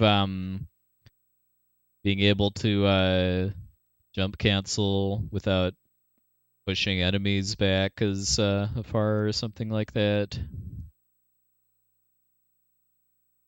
Since you are a little hamstrung as far as weapons when you're in that category, when you can't farm drops off of encounters, you need to be able to maintain much longer stun locks.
I know the all events run uses a flail weapon instead of a hammer too, because of how much more combat there is and how many more pickups you have to do. So having a weapon that gives you faster in-battle movement speed ends up being more efficient.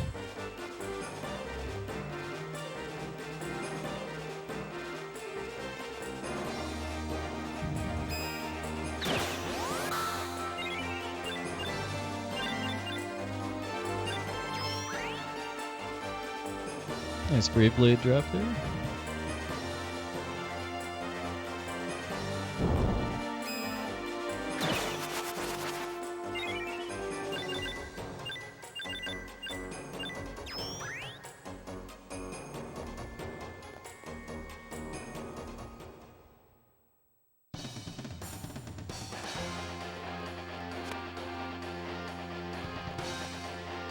Oh yeah, just scrolling back up too. Yeah, that's a good point about anime opening videos and RPGs, Transquina, 'cause especially when you have like characters that start out as your enemy and then later join you, and then that all being spoiled in the opening where you see who all of the characters are.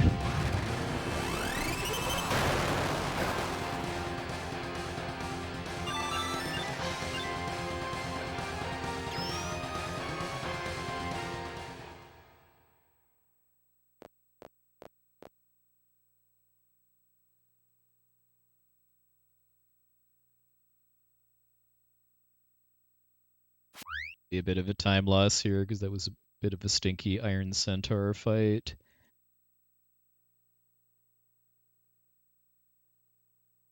Really an amazing jewel beast either.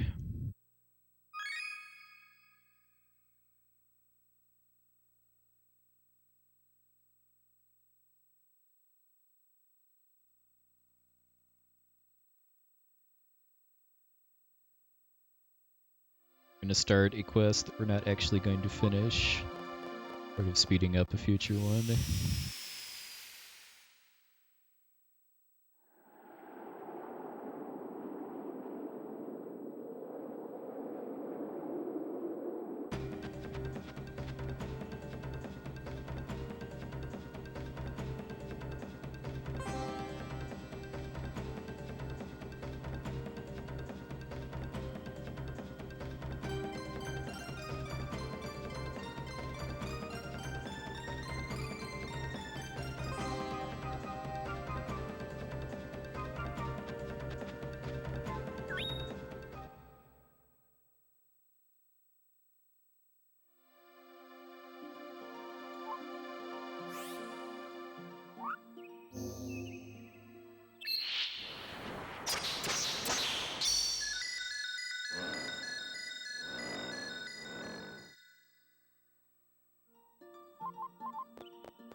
And as part of the Jumi storyline, there's a couple of cases where we need to have a clean exit from our house in order to activate the next event. In this case, we need to do that in order for Elazul to be at the tavern in Domina.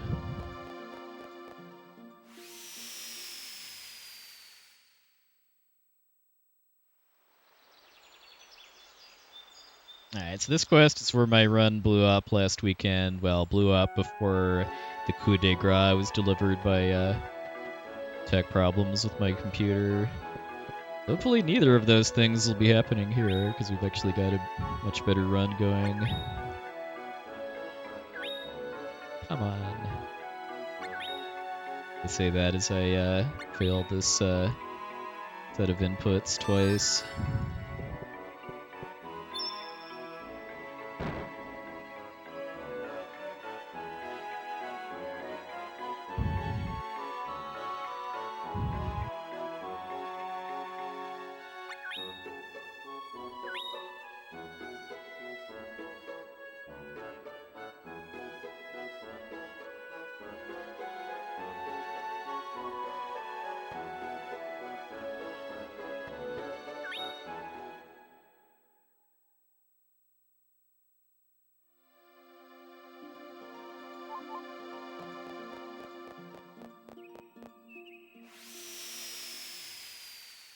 Right, and then the overworld movement leading up to this point is partially designed to have me enter Geo on Dryad's Day, which is one of the optimal starting points for Lucky Clover.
Hey, Jeff.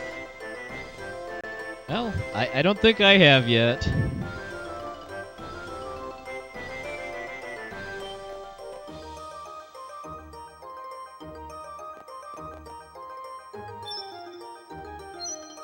And if I haven't seen that, then no one else has either. Thanks a lot, good sir. Hope you had yourself a nice weekend.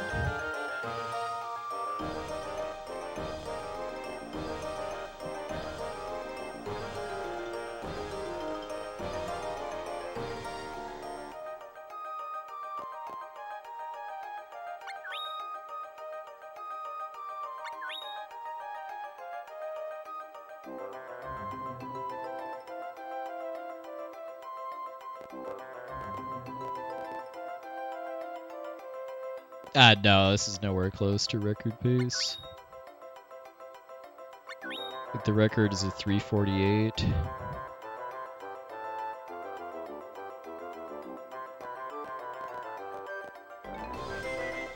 It's with an older route, but executes that older route very, very well.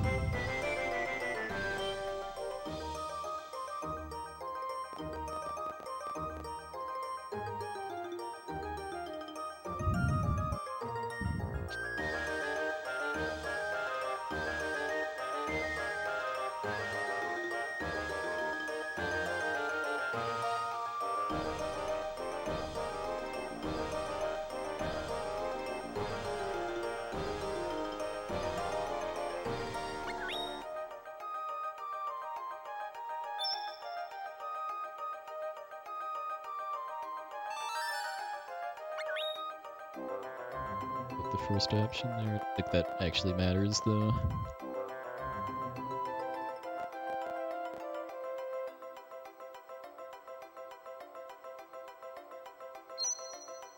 Oh yeah, Frog, I would definitely recommend using a guide for foraging. It's not explained in-game particularly well, and there's there's definitely some really good guides and other resources out there.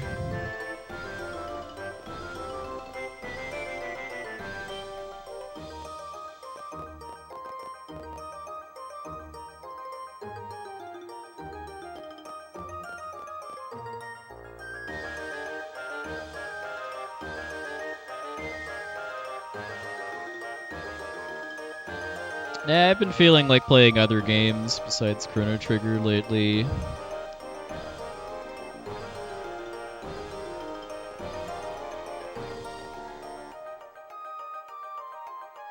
Another factor in that too is that my preferred category for Chrono Trigger is a little long. It's in 5.5 hours or so. My work schedule doesn't really work the greatest with runs of that length right now.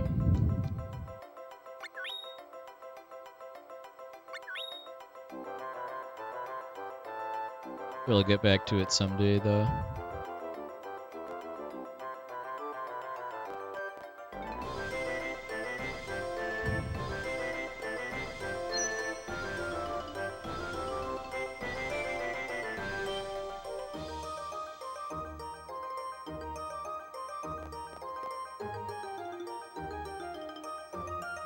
Oh yeah, 4 hours is kind of my limit at this point. They did not seem like a huge difference between 4 and 5.5 to 6 once you're getting into numbers like that. But when I have to get up at 7 a.m. my time for work on Monday, that does make a fair bit of a difference. Because in order to do a 6-hour stream, I'd have to get started significantly earlier, and I'd have less time to do other stuff on Sunday.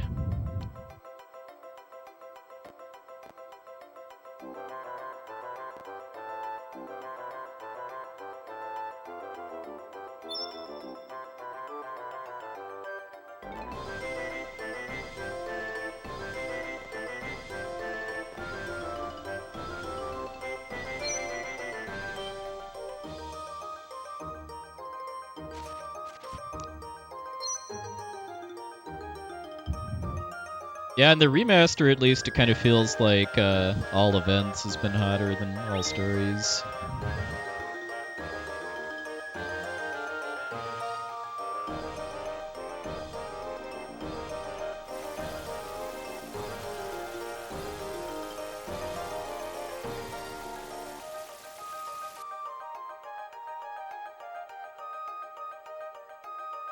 All events is a little too long for me, though. It's on this version of the game, it's like 6.5, 7 hours. On the remaster, it's 6.5.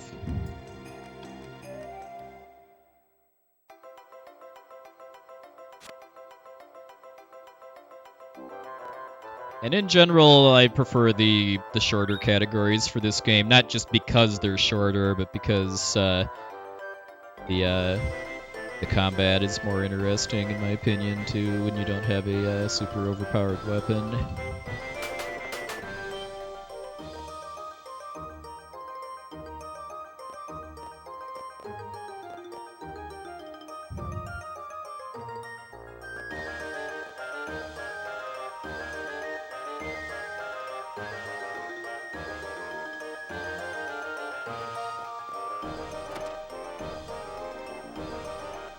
Yeah, definitely.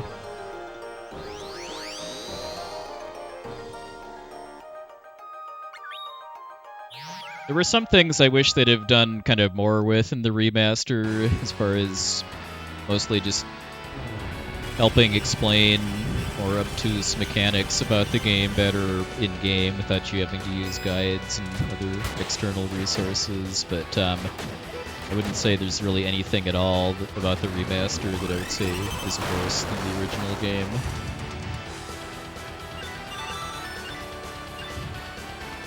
I wish I could say the same thing about the new Chrono Cross remaster.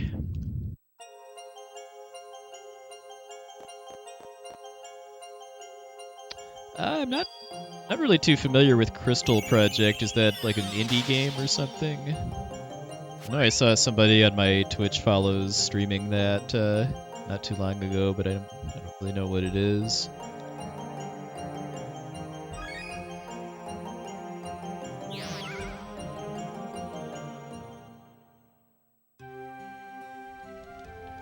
Well, I know one of the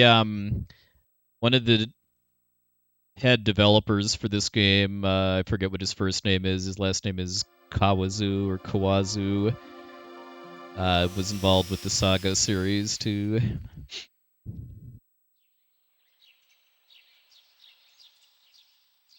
And it definitely shows, as far as like the Saga series. This game has a lot of depth to a lot of its mechanics and systems that is just not explained in game very well at all.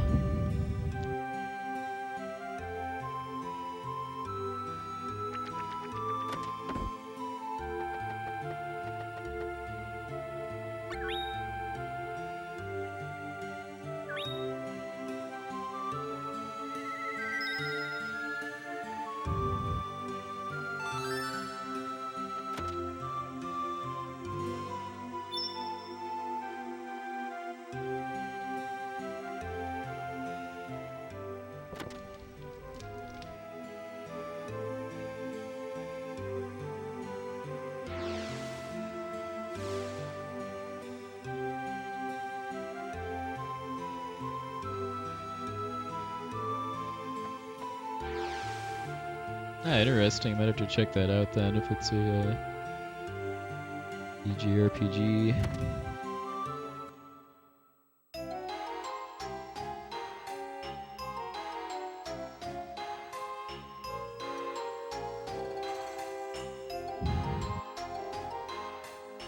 Yeah, that is fair. I mean, Final Fantasy Adventure has some kind of dated things about it. Mostly like the fact that keys are consumable items that you can run out of at really inconvenient spots, but just figuring out where to go to progress the story is definitely a lot friendlier in that game than in some of its contemporaries.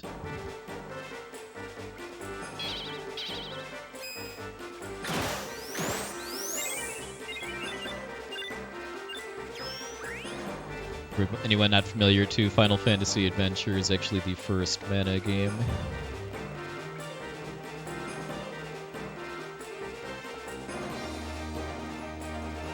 Hey, Greenie.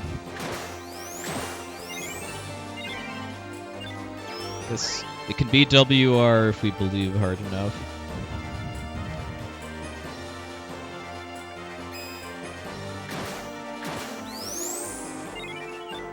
Which means that if it's not, I'm gonna have to find out who didn't believe hard enough. Spoilers, it's probably me.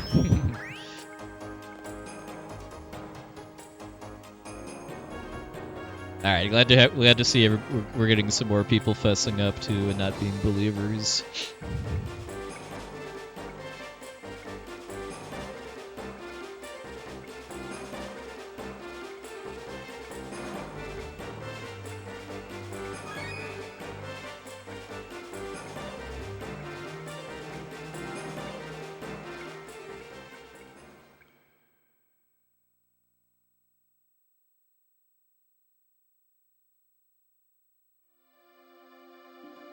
Thanks, Tempest.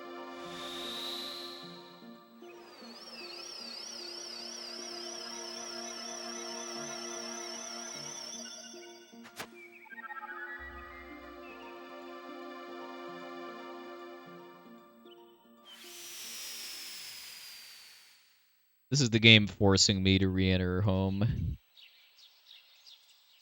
There's 2 letter delivery cutscenes where the game just forces you back into whatever land you just came from. Yeah, I do miss DKC2 sometimes. I keep meaning to either decide on another another non-RPG speed game, whether that's going back to DKC2 or picking up something else.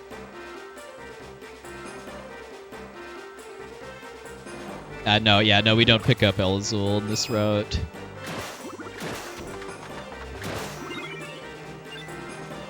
Well, I mean, we talked to him before getting the Mana Sword in order to activate Cosmo, but picking him up again would be slower, both because of having to pick him up again and because there'd be more dialogue in this cutscene right here.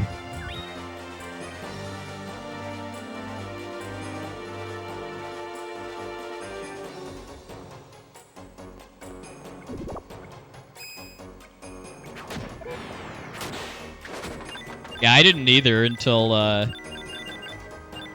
doing my first All Stories run.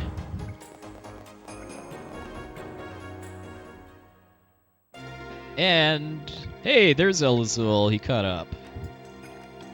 I find it kind of silly too that there's no dialogue differences at all to explain how Elazul got here. The developers just kind of forgot to consider that you could ditch Elazul before coming here. No, Pearl doesn't do anything if she's your companion, but Black Pearl does. And she's actually one of the best companions in the game, casually at least.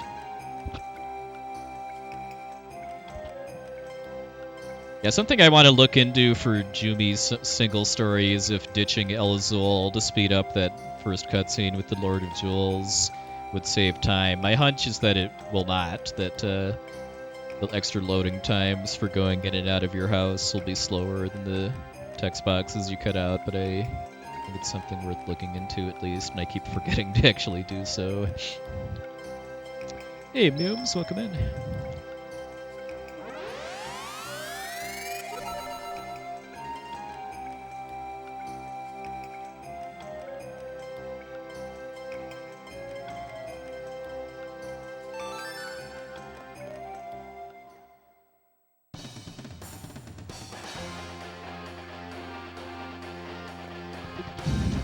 Directly to the fight here.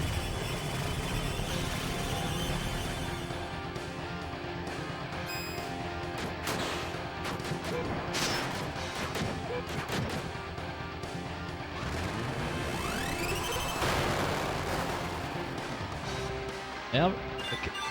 The Castlevania game has certainly crossed my mind. Not quite sure about the game that my name is from, which is Castlevania 4, just because that is a very, very hard speedrun, but there's some other Castlevania games I've been eyeing.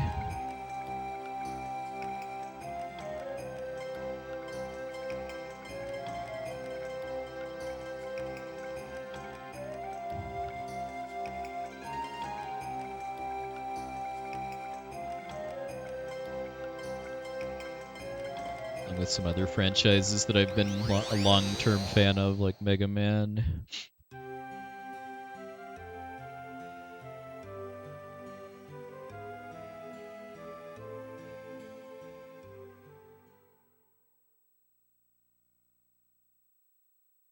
Yeah, Poexel is a mini-boss in Super Castlevania 4. Which is licks you out backwards, because Konami like to have fun with their manuals back in the day. Alright, you have yourself a good one, Glowstick. Thanks for stopping by. And the next boss after Poexel is Coronat, which is Tunnel Rock backwards, since Coronat is a giant stone golem.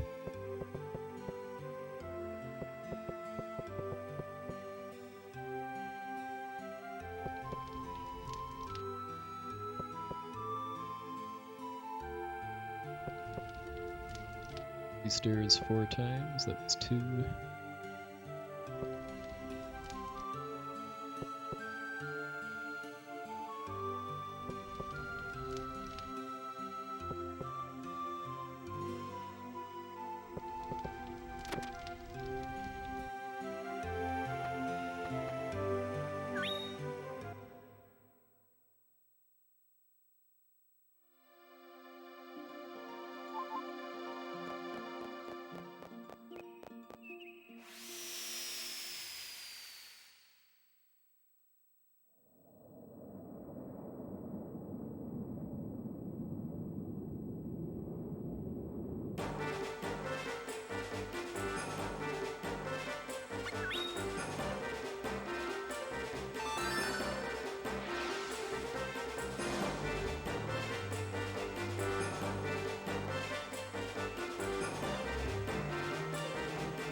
Triple Candy, not to be confused with Triple Candy from Mega Man 1.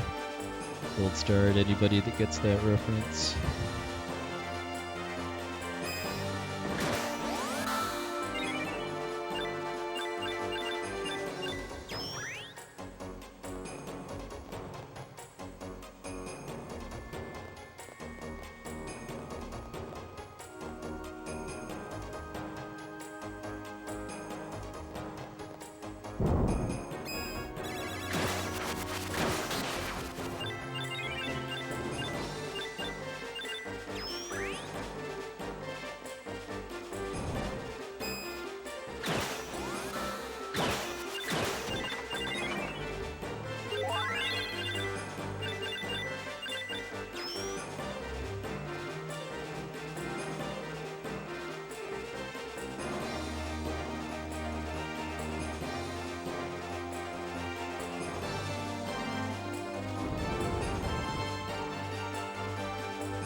Walk into the door jam, please.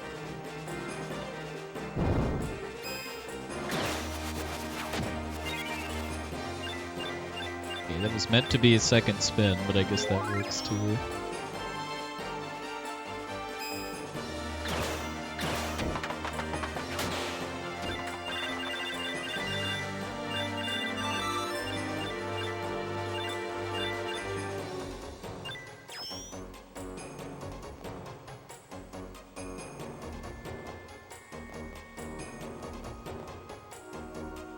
one time we go left instead of right coming out of one of these stairs.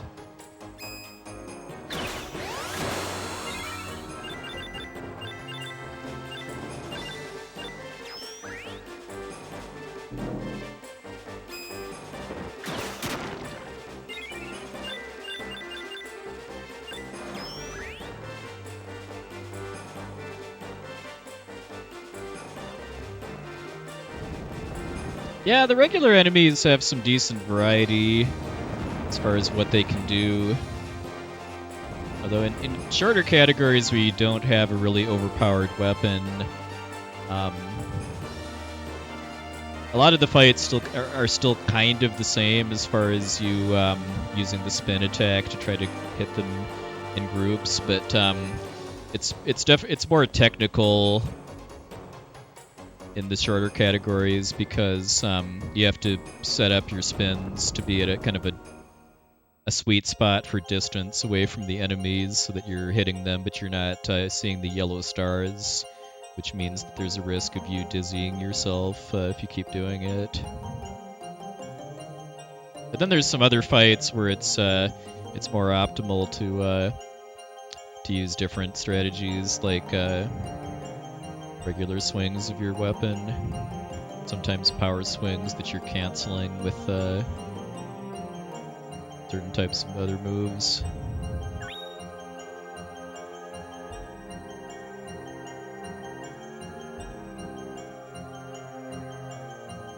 Hey Ken the Ben, welcome in.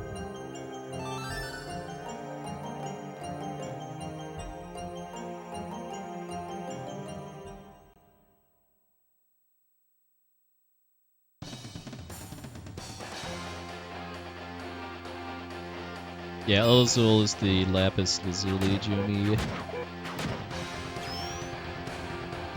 Because all the Jumis are based on gems.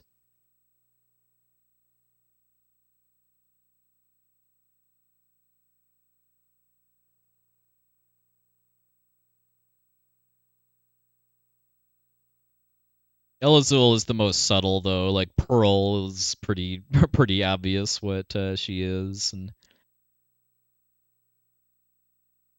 Esmeralda is more obvious, or Rubens.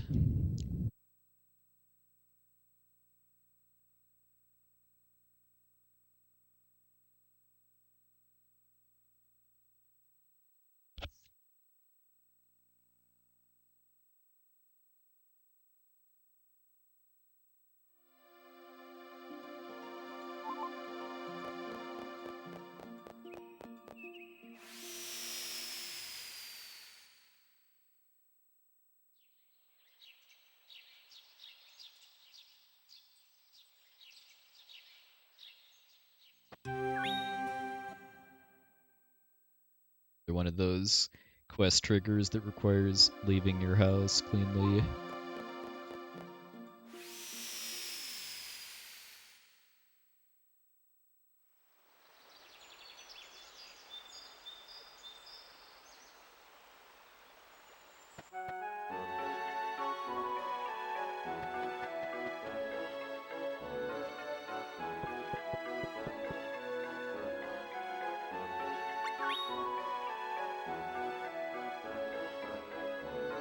Hey, Jenna, likewise. Thank you, thank you.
And one of many fights, it's very therapeutic to just demolish how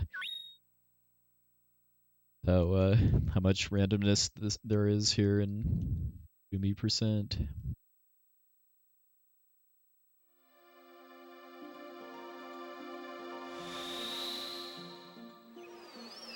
I didn't slaughter them. I just taught them a lesson about taking over the world with pumpkins or something. We're trying to fish for an escape here.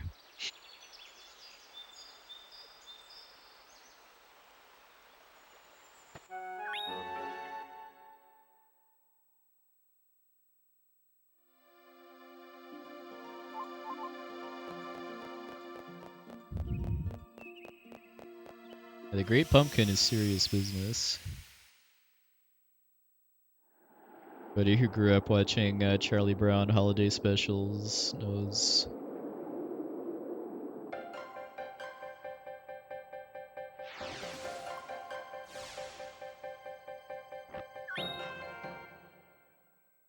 Another quest we're starting but not finishing to speed up another one.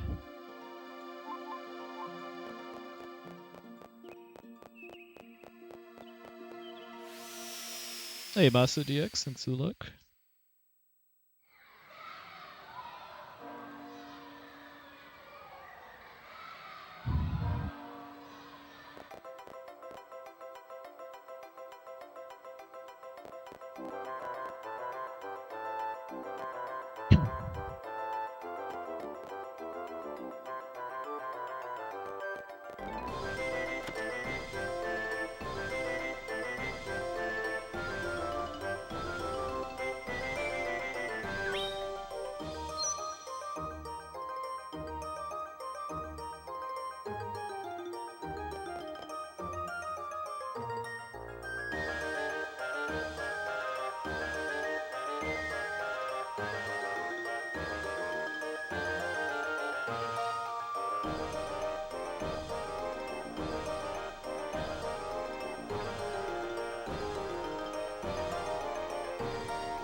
It first seemed like there's no boss in this quest, but the true boss is the GeoCity map, because avoiding bonking into corners and then getting clipped around in directions you don't want to go is easier said than done.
Talk to her there for the statue to actually be in the arena.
1 second gold, heck yeah.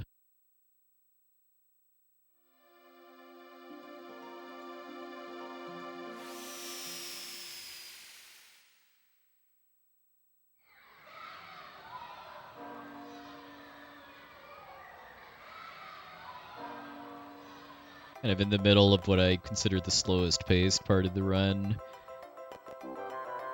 But I do like that it's kind of in the middle instead of at the end.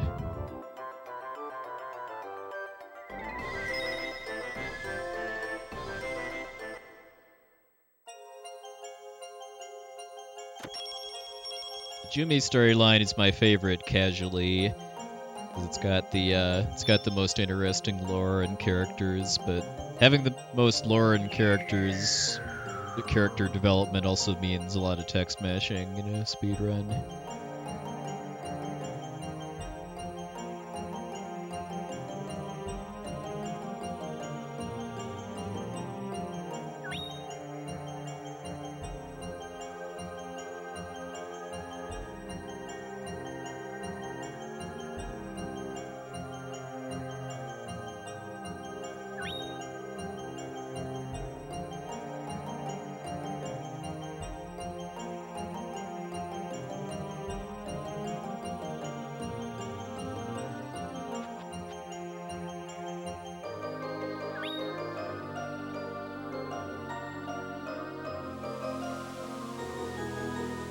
Pretty good RNG with the NPC movements here. The fish move in front of Niccolo that can cause some issues.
Hard to see all of the drops on the top part there.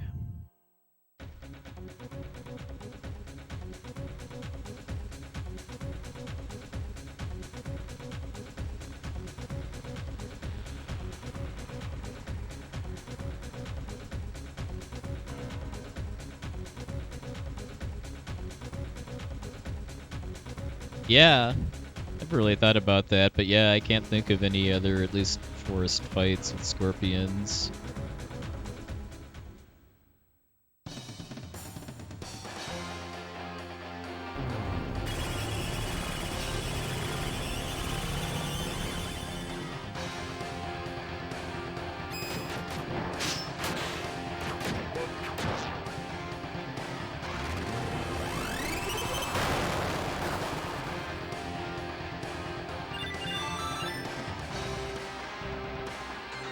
Dodge getting any special attacks from that Jewel Beast, which always feels like the one that's most likely to do it.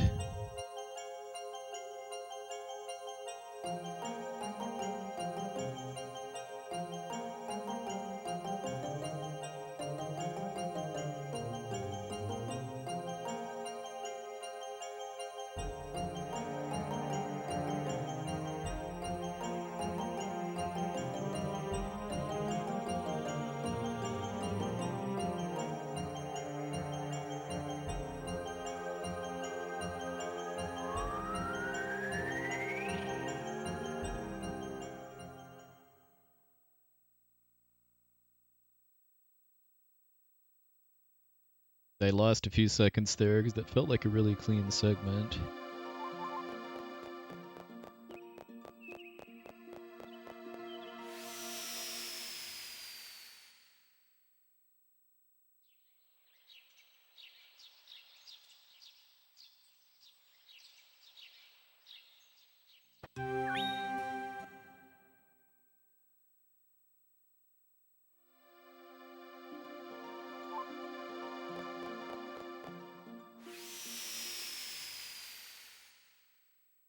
So starting up the final Jumi quest here.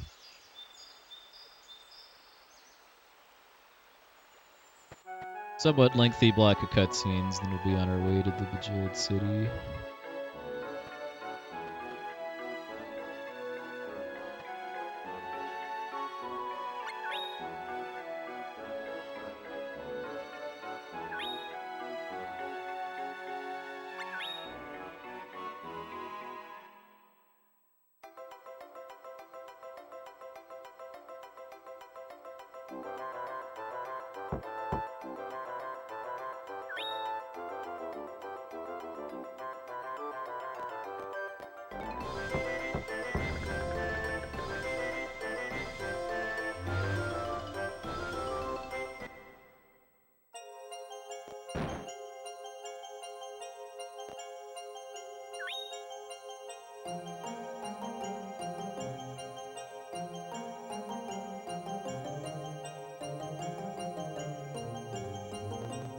Actually, hit the second trigger I need.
Get to choose which character we're taking to the Jumi city. Black Pearl would actually be better in combat, but she has a somewhat lengthy transformation animation before boss fights. I'm gonna take Elazul instead. Even though he can cause more problems with combat than he solves by being able to shove enemies away from me.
Heard the Jumi City sprite compared to fruitcakes, and I honestly can't really disagree with that assessment.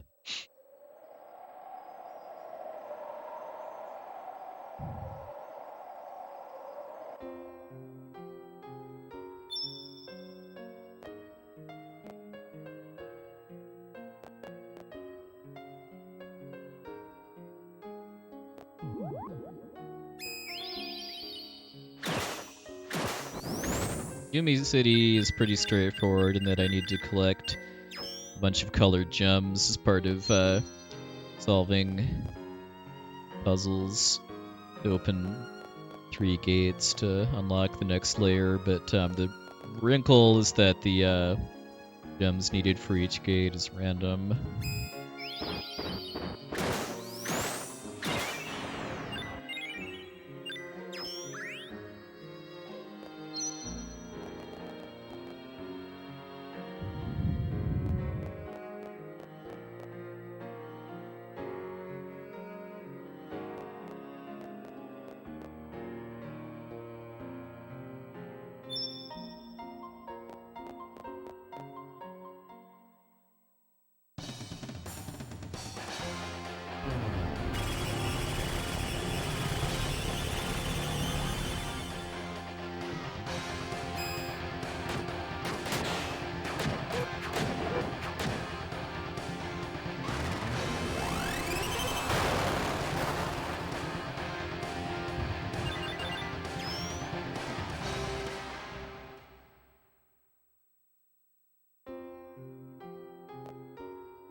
Chocolate tomorrow.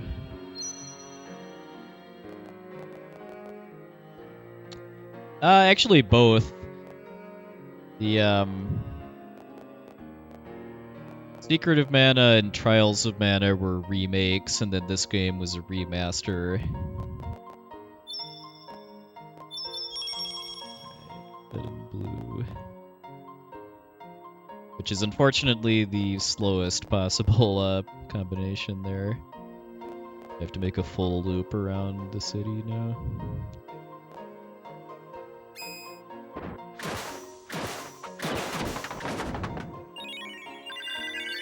I think they're all pretty good for what they are too, some more than others. Like, of all of the remakes and remasters, the one I'd recommend the most is Trials of Mana. Probably then followed by this game. Secret of Mana.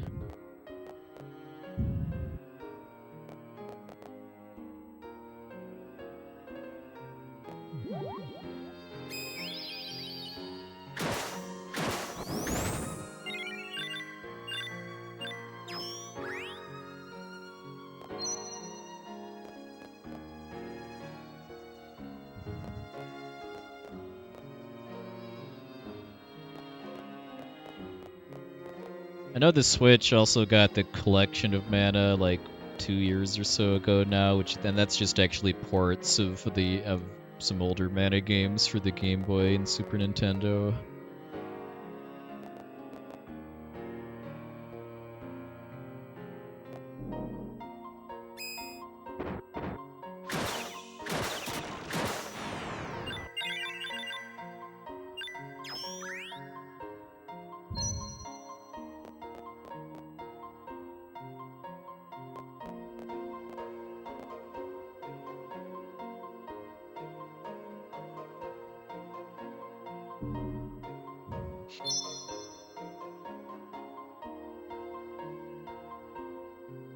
Ah, that's nice to hear, Dwight.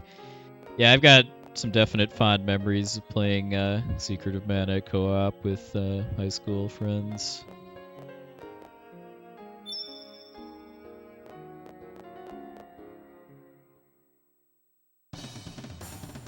I'd say that's fair. I mean, mana games are kind of like Final Fantasy or Dragon Quest, in that the games are standalone, even though they've got a lot of common elements in them. Like the mana tree and the 8 mana spirits.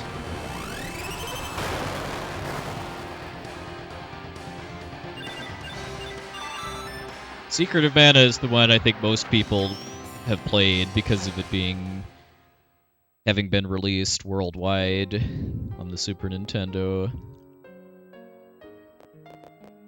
and having been kind of groundbreaking when it came out as far as being a co-op action RPG.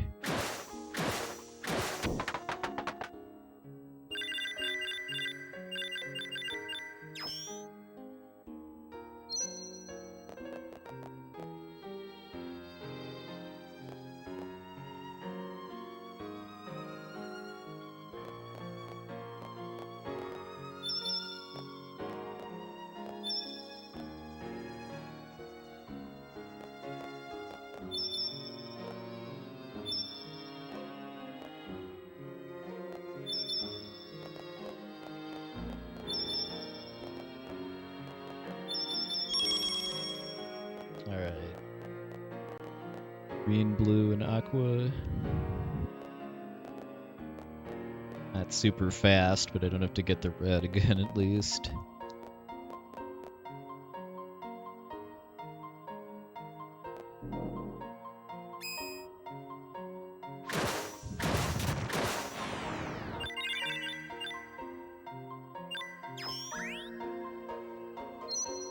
Oh, that sounds really nice, Jason. It's an awesome memory to have.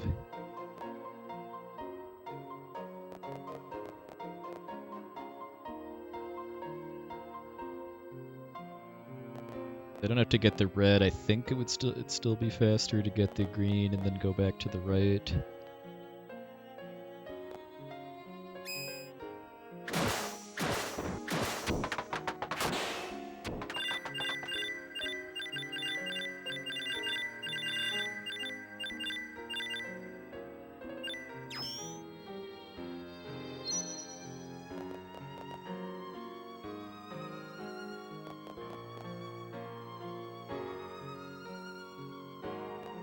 It's probably the same now that I'm looking at my map more closely. Yeah, Faerie is the third storyline.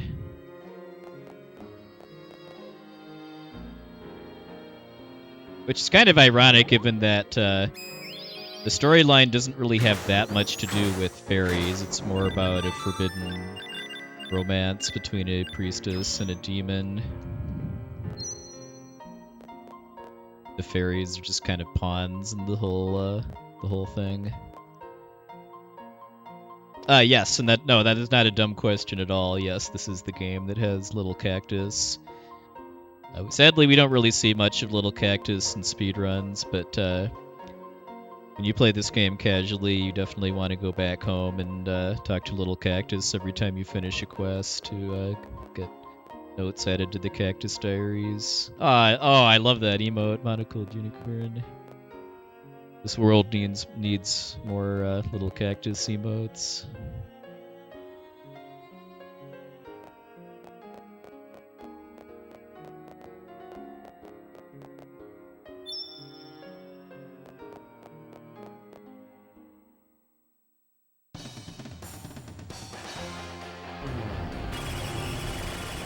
Okay, I guess we'll unintentionally be going for Diamond Skip here because I forgot to pick it up.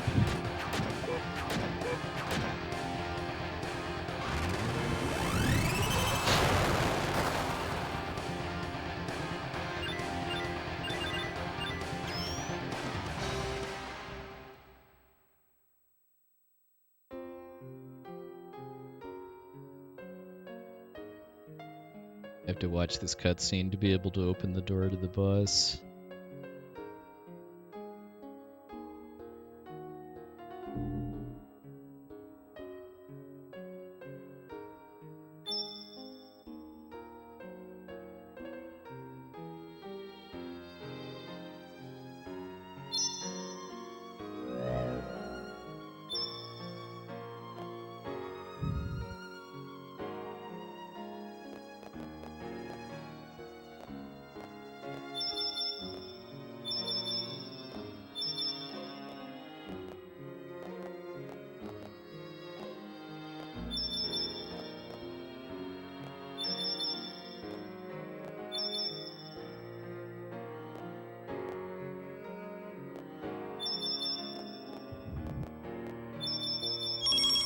Alright, successful unintended diamond skip.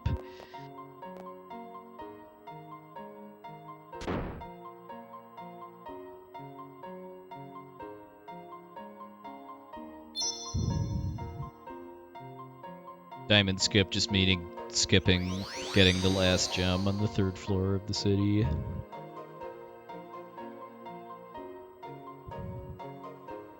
Not really sure what the math on that is, but if it's equivalent odds of, I guess like 1 out of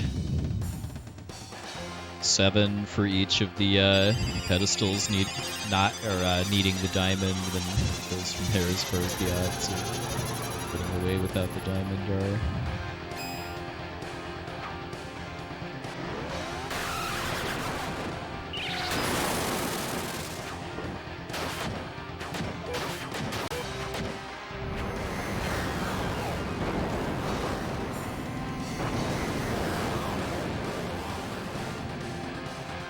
Yeah, I'm sure there are many, many people that were kind of caught off guard by this game. Especially people that only played Secret of Mana beforehand, given that Final Fantasy Adventure wasn't called a Mana game, and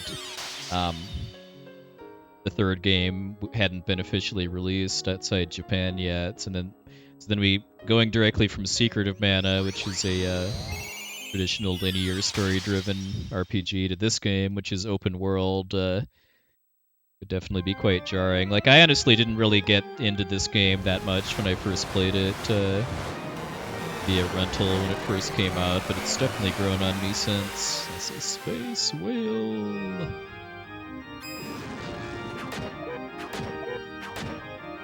And buy a space whale.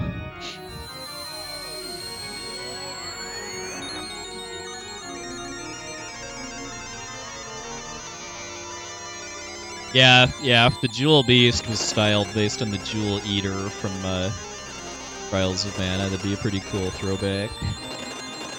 This game does have some Trials of Mana throwbacks in the form of statues in the basement in Geo, that basement where I was talking to Diana a couple times. There's a statue of Grapplevine, one of the bosses from that game, some of the other villains like Gormond, aka Death Jester, and Belladonna. And then the upstairs of that of the palace actually has statues of all 6 of the playable characters from that game, which is a really, really cool throwback.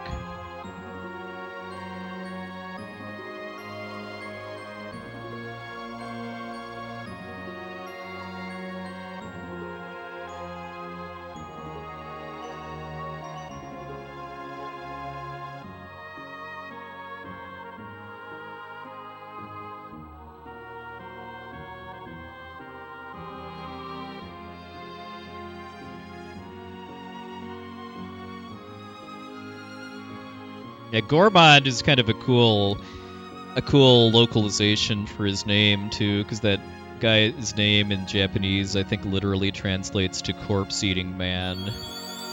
So Gourmand I think is kind of a clever way to localize that without doing a literal translation.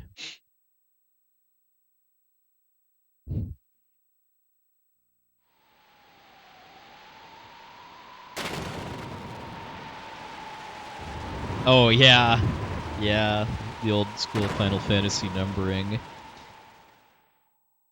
I mean, one of the biggest mind blowages for me was when I got to play when I played Final Fantasy V on an emulator for the first time. It's like, wait, there's another Super Nintendo Final Fantasy game that I'd never heard of before. What?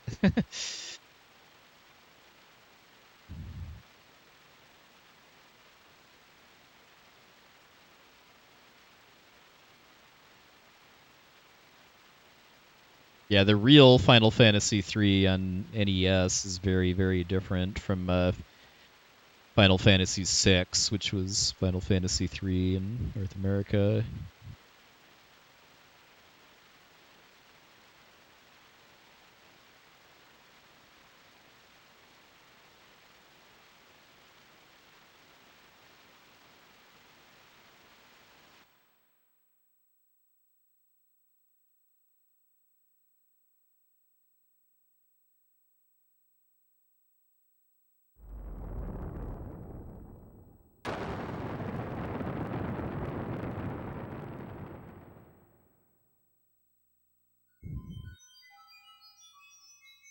Yeah, Final Fantasy VII was probably my first exposure to the whole concept of playing video games that were made in Japan and then translated into English, because I had no idea that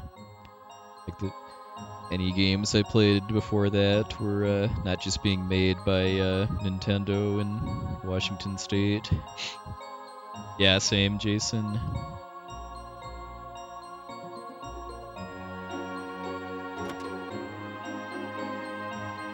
I think the first game I ever actually played on Nesticle was Castlevania.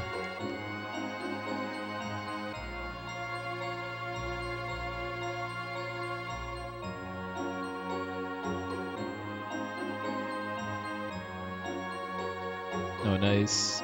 79ers. I'm back! The one and only time main character speaks. It's like we're going to be roughly breaking even. Yeah, we're golding by less than a second in a 23-minute segment. Alright, so now we're going to do the Faerie storyline, and then we're going to finish the game. This goes by a lot faster than the Jumi storyline, just because of less cutscenes and plot stuff.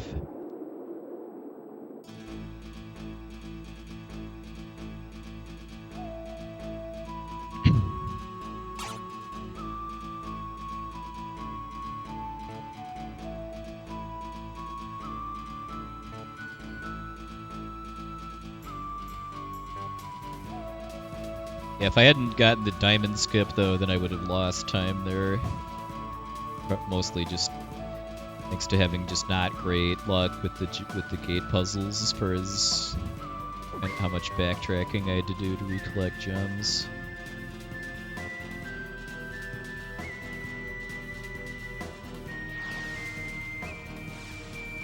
It's the last time we're starting a quest that we're not finishing to speed up another one. This one actually lets us skip an entire prerequisite quest called Hunt and Ducate. We'd otherwise have to do before the Murmuring Forest.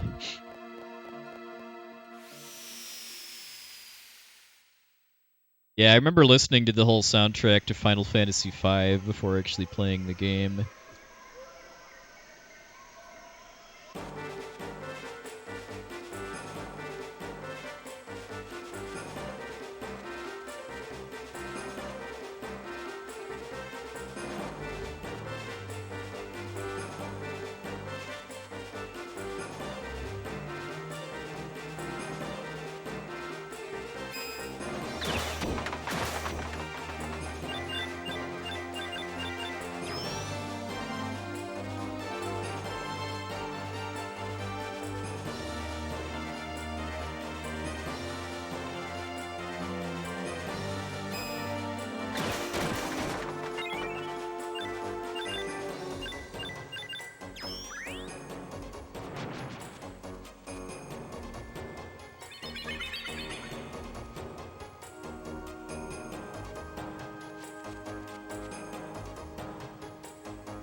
Look at my notes pretty carefully because I still haven't practiced this quest enough to be able to remember the route. Because this is of all the main storyline quests, this is the one that's the most different from the same quest in the single story category.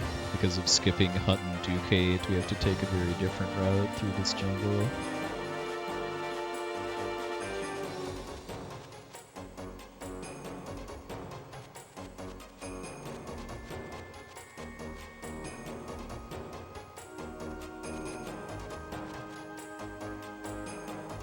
Yeah, I vaguely remember MP2s being a thing.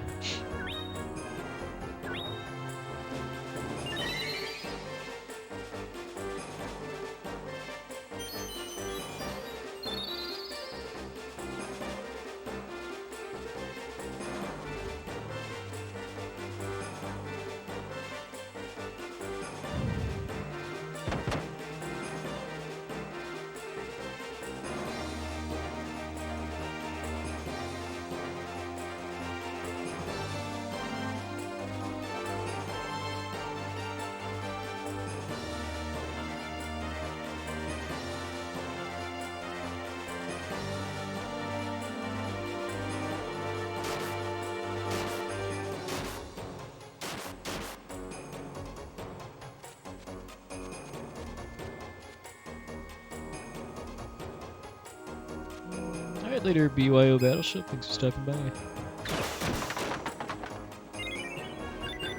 Yeah, same morning craft. Like, especially the animation for entering lands from the overworld gives me a lot of Final Fantasy Tactics vibes. The sound effect for healing from chocolate randomly dropped by enemies feels straight out of Final Fantasy VII.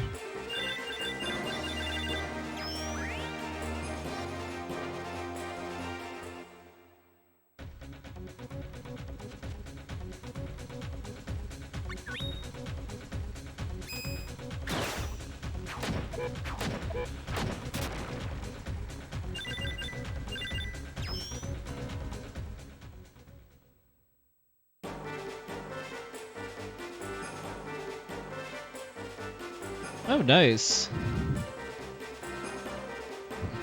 I do remember when getting under 8 hours was a rough grind for FF7 no slots, much less under 7 hours. It's crazy how far that's come. I used to run it. Hey, Spoggy, thanks for the luck. Good morning to you too.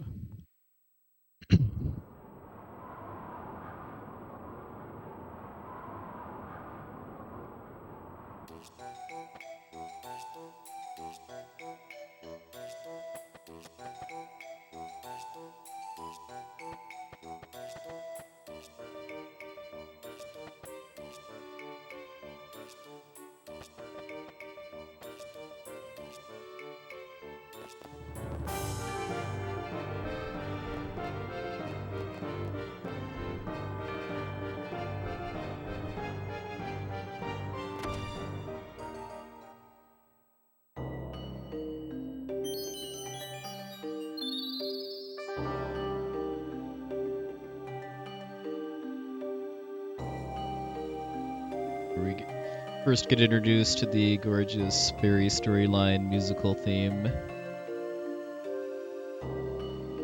Hearing in cutscenes here, and then it's later going to become the a variation on it. It's going to be the final dungeon theme for Faerie storyline.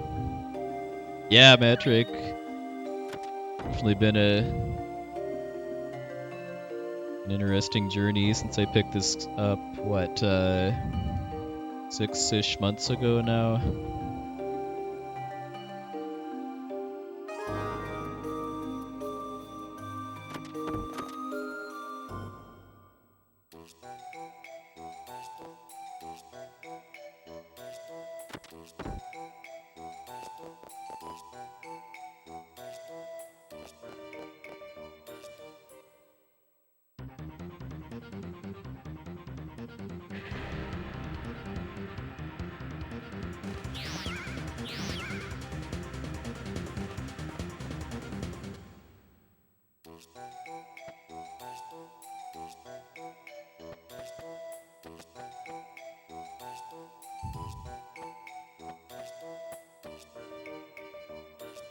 Yeah, I mean, it's been a very pleasant surprise just how long this game has been holding my interest as a speedrun, too, and I've said a couple times, I credit that largely to how this game has a lot of different categories that all play pretty differently from each other.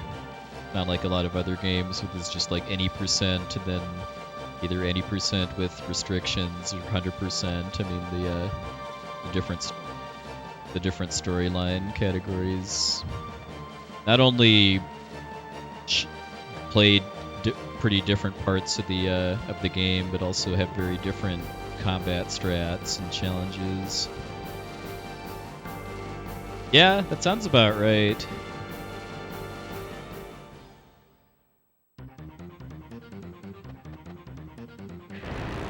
Do you remember Chrono Trigger being the last game I ran that I had pretty large amounts of passion for?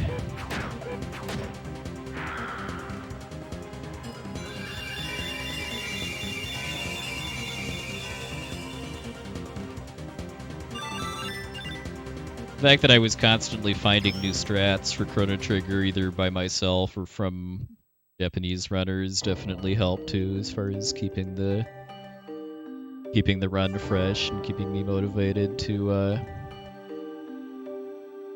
push my time down.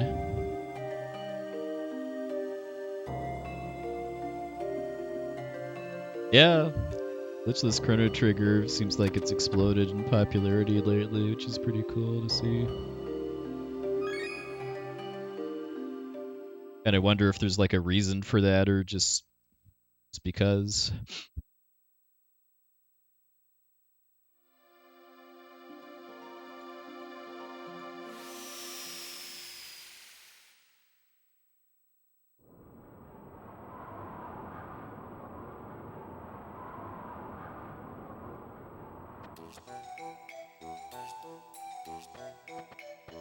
We're coming up on the quest here that a quest that I did about like over 2 hours ago at this point, called the Gorgon Eye is a prerequisite for, and having already gotten that out of the way, that optimizes the overworld movement because I don't have to go back.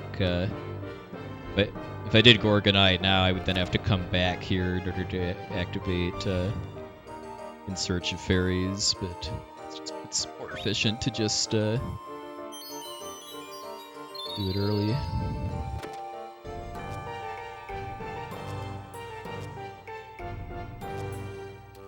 Well, I mean, I guess if your preferred speedrun is FF9, then yeah, Chrono Trigger 100% is significantly shorter by comparison. I mean, it's kind of on the long side as far as Super Nintendo runs, but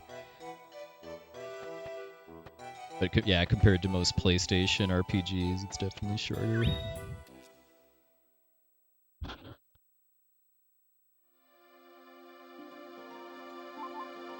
Yeah, Illusion of Gaia was actually my very first speed game.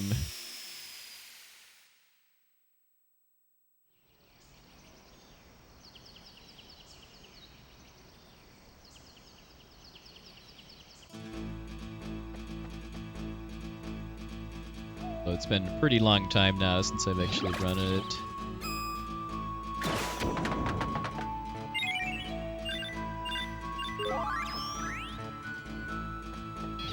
It's honestly kind of unlikely that I'm ever going to come back to that too. It's a run that has just it's a run that has very little downtime and is super execution heavy. And the last time I did runs of it, which was I think 2016, it was a really big struggle to actually do well at it while streaming. I mean,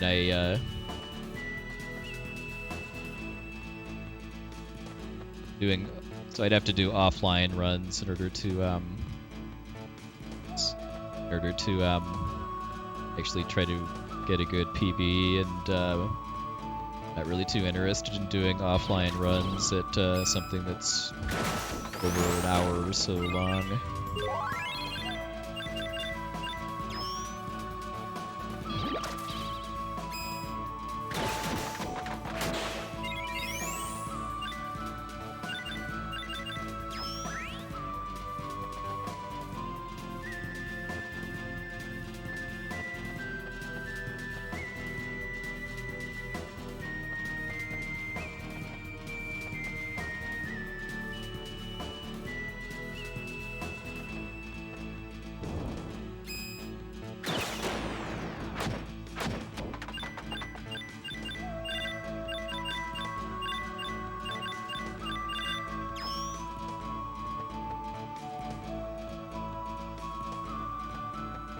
Yeah, Free Enterprise is a lot of fun. It's been a hot minute since I've actually played it myself.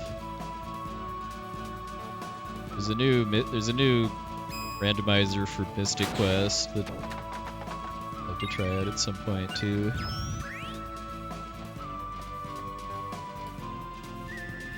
For about the past year or so, I've just been feeling a lot more motivated to do normal speedruns rather than randos. I've always viewed playing randomizers as something more something for kind of casual fun than anything really serious or competitive. Yeah, Matrick, as of maybe month and a half ago, there's a new Mystic Quest rando that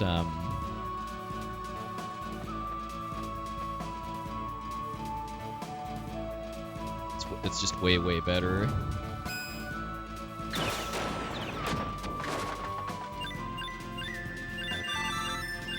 I've seen the RPG chick play it a few times, and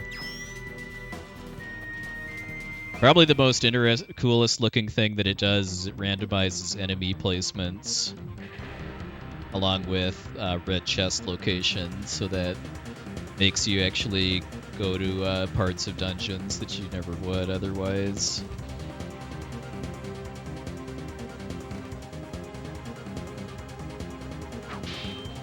And it has a lot of bug fixes too, like it actually fixes the equipment glitch and also the cure overflow glitch on Dark King.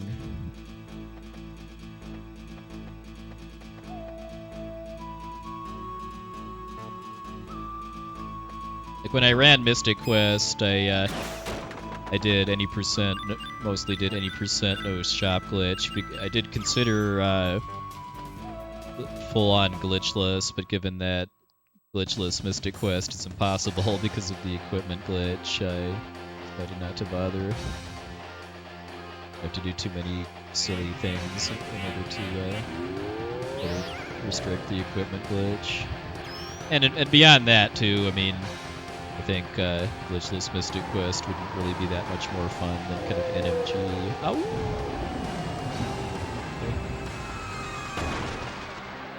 Oh yeah, we got the fake Parasite bus theme again there.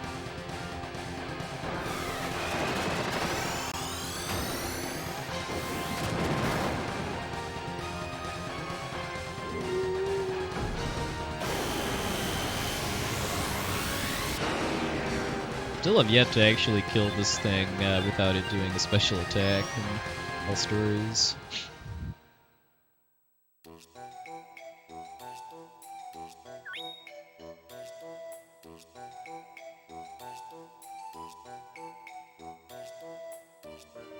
Are you talking about European Mystic Quest? Get cooped, because yeah, European Mystic Quest is Final Fantasy Adventure. We were talking about Final Fantasy Mystic Quest, which is a turn-based RPG on the Super Nintendo.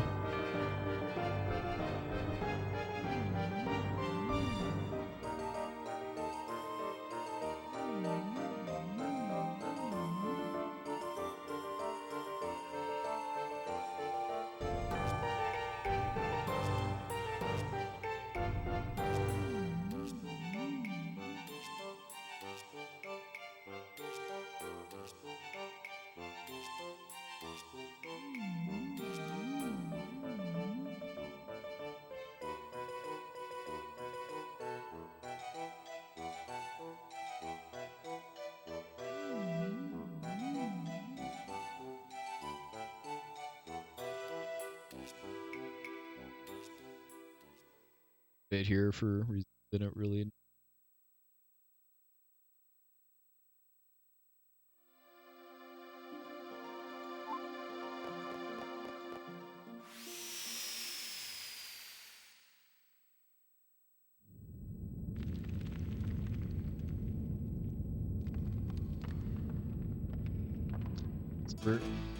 This is another quest we're not going to be finishing, although this is less about speeding up a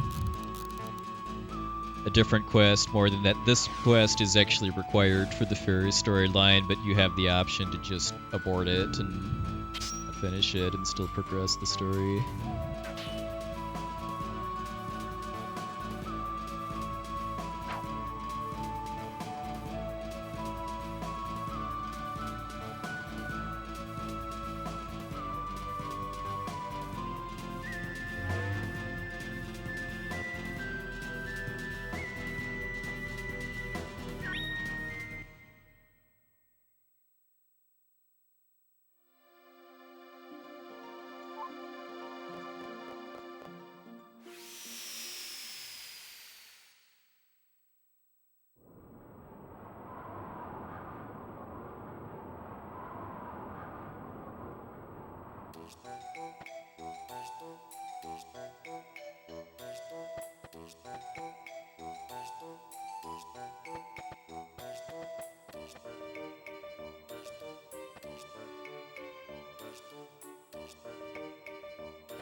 Yeah, definitely recommend it. Get cooped.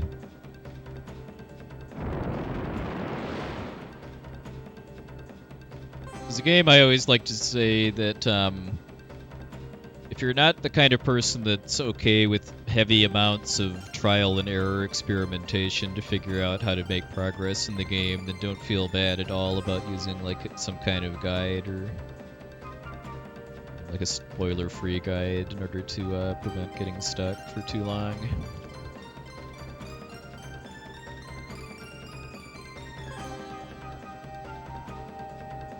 Yeah, I'm not really the biggest fan personally of the kind of the super fragmented storytelling too, but I've kind of come to view this game as kind of less about the story and more about just kind of getting immersed in a really gorgeous looking and sounding world. Build yourself.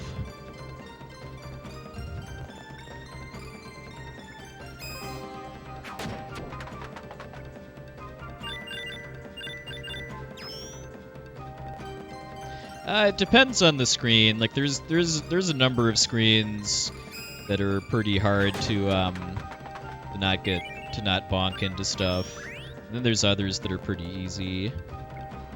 And, like, in a lot of cases, the difficulty of the movement is kind of amplified by how much what's called wiggle running you're trying to do too. Is like this right here. I'm trying to kind of wiggle diagonally as I run, which speeds up movement. And that adds up a lot over the course of almost 4 hours. And it's honestly a big part of why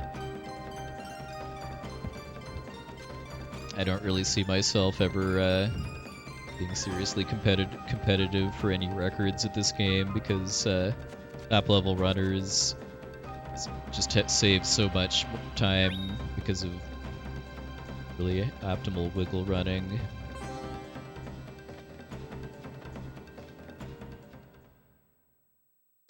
Something I don't really have the interest in trying to get good enough at to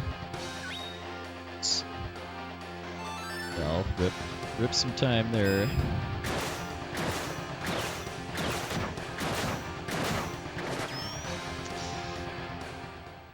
Well, that stinks.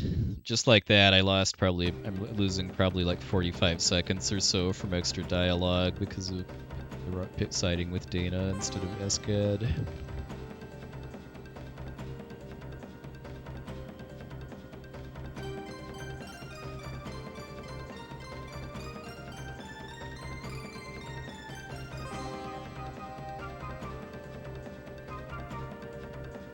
Yeah, it's not just here, too. In the Heaven's Gate segment, there's a bunch of extra dialogue with Dana, too.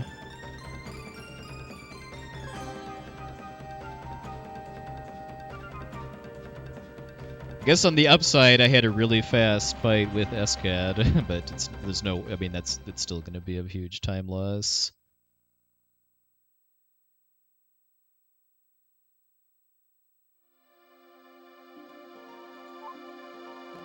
Been a while since I've done that too, but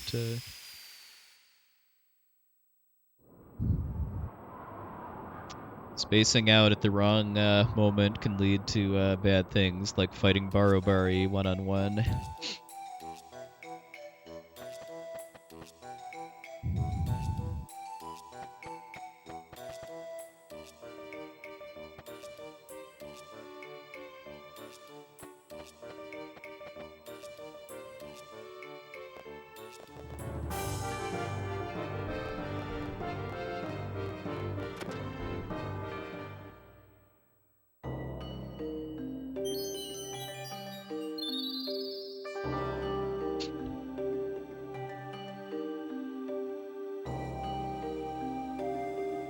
Yeah, I mean, siding with SCAD always feels bad, but it has to be done because of how much time it saves.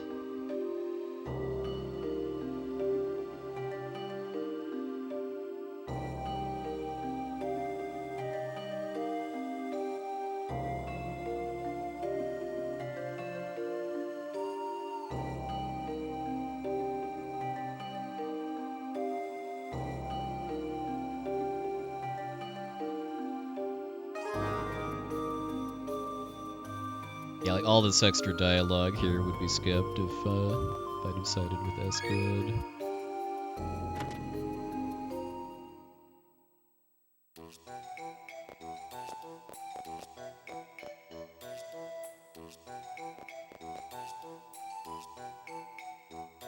Oh well, though, still on PB pace, and I wasn't planning on this being my my final running anyway, because even if I hadn't done that, this would be on pace for like about a 354 or so, and I'd kind of like to at least chase a 352 or so. Yeah, Trance, that was a mistake.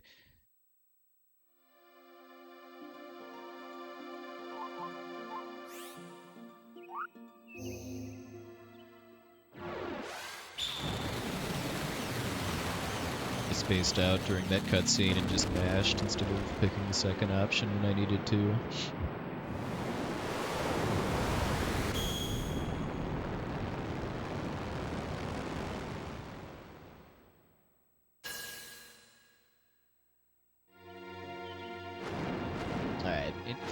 Incoming is probably my favorite music in the whole soundtrack, along with my favorite dungeon concept too, which is the skeleton of an ancient worm.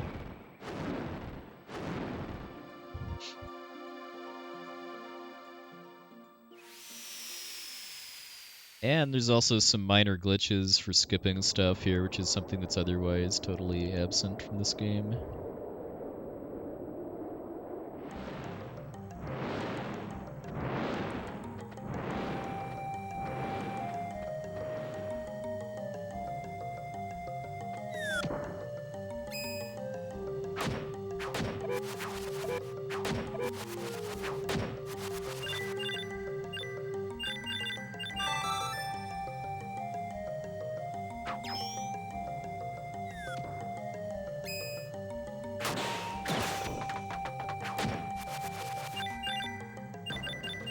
I still need to practice this some more too. I haven't quite gotten that far in my save state making yet.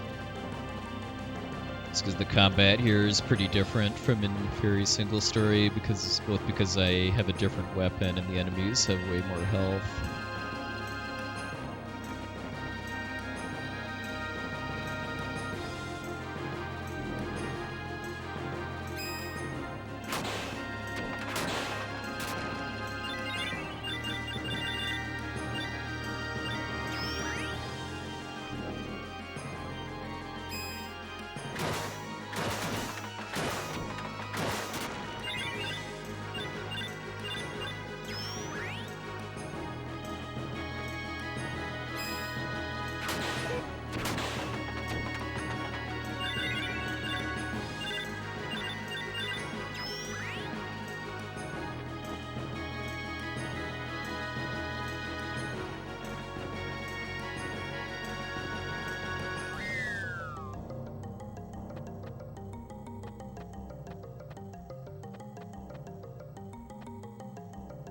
I think it was like a pixel or two too far to the left. That's the hardest of the 3 skips. Yeah, definitely Trance. I would not recommend going directly to all stories.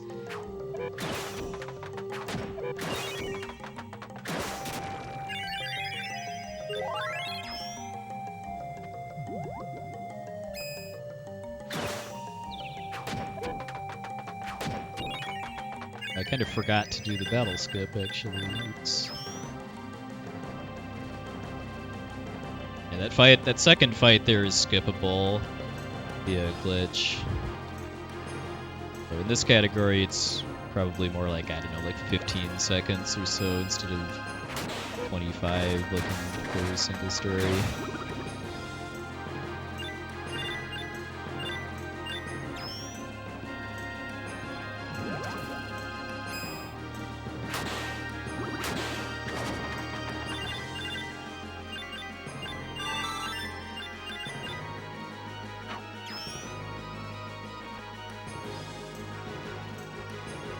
Because for all of the main storyline quests, there's really only one that's like really different from the any percent category that does it, and that's the Murmuring Forest. Since you skip a prerequisite called Hunt and Ducate, which normally gives you some fast travel options in the jungle, the fact that you don't have that changes the route quite a bit. I would probably say my favorite Mana series game is Trials of Mana HD, followed by this game, and Secret of Mana.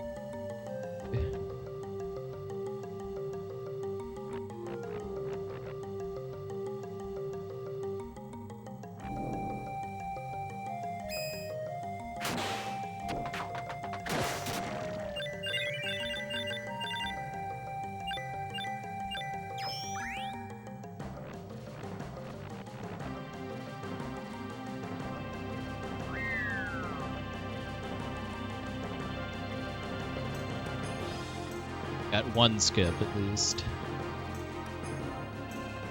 That's the easiest one though. The battle skip isn't that hard, I just kind of forgot to do it. It's like I'm starting to get a little tired.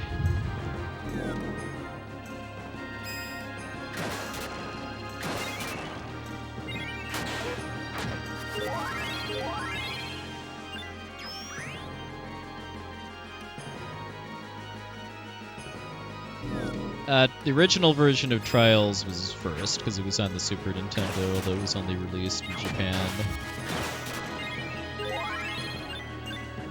And the remake was also first. Square remade the Mana games in order.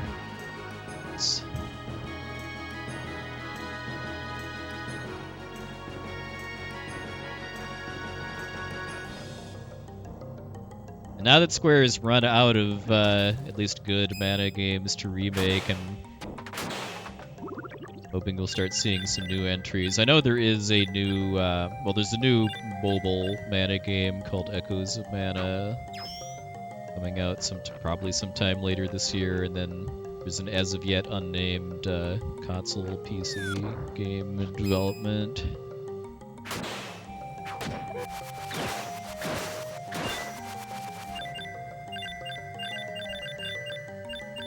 Yeah, power to people that play mobile games, but they're very much not for me.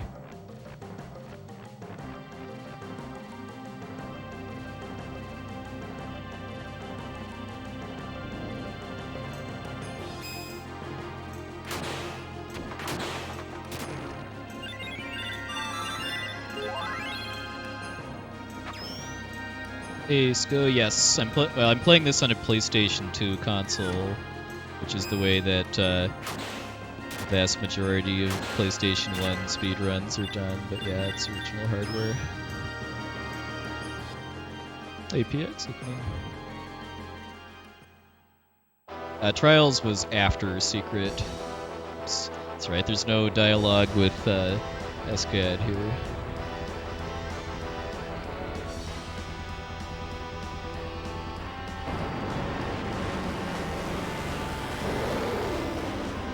Practice the non-blammo overrun strat yet, so let's do this.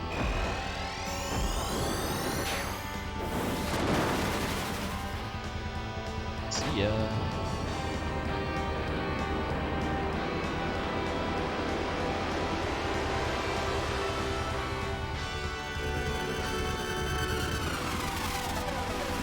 Sadly, we don't get to hear a full loop of Irwin on Reflection, which is, of the three storyline final battle themes, it's definitely my favorite.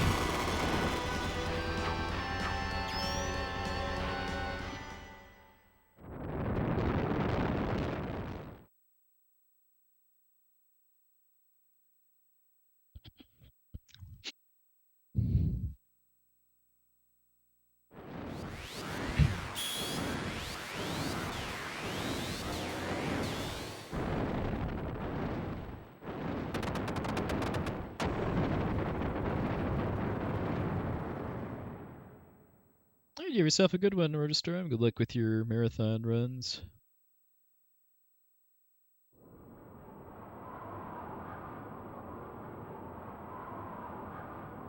I do, yeah, I think I kind of prefer Irwin's sprite a little over Draconis's, but I'm with you on the other two. Like the climax of Teardrop Crystal being your character crying the Teardrop Crystal and reviving the Jumi is probably the coolest story beat in the game, in my opinion.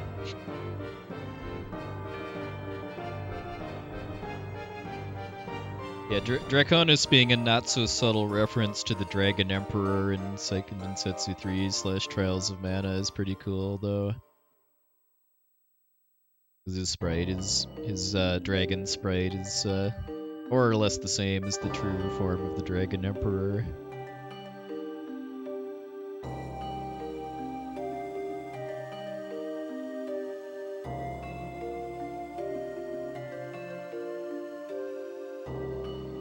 Yeah, that's fair, yeah.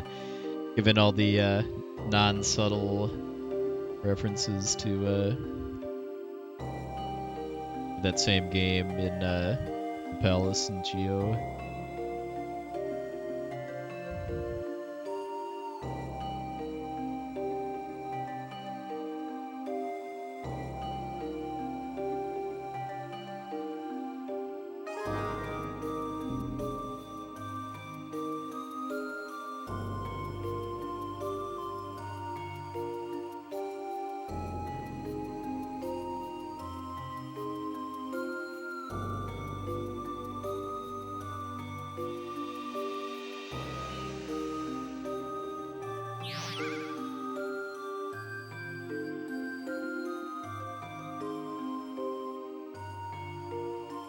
Definitely looking at a time loss here, just because most of the extra dialogue from Dana still being alive is in this segment. Both when we get the love brooch relic, and then also here for Erwin.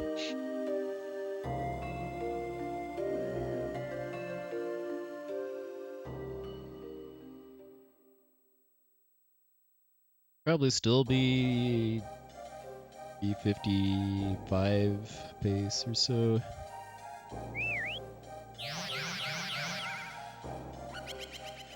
Kind of thinking 352 is a final goal for this category. I didn't really intend for this to be a really long grind, though.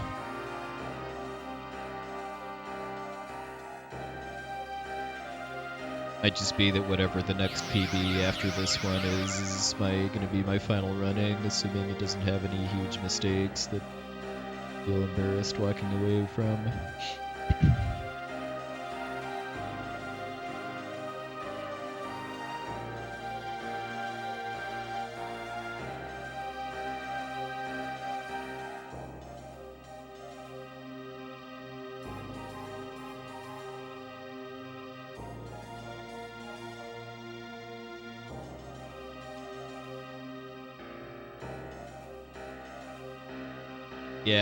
Yeah, it's really just, it's more about just wanting a run that doesn't have big mistakes, which I have yet to do. This one was pretty clean up until about 15 minutes or so ago now. As trivial as a lot of the combat in this run is because of the killer croquet mallet, it's definitely pretty challenging to stay focused on all the little movement and story trigger minutia and stuff over almost 4 hours.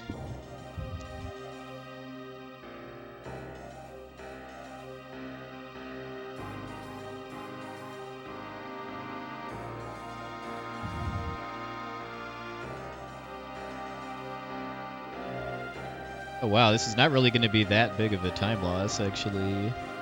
Be like 25 seconds or so.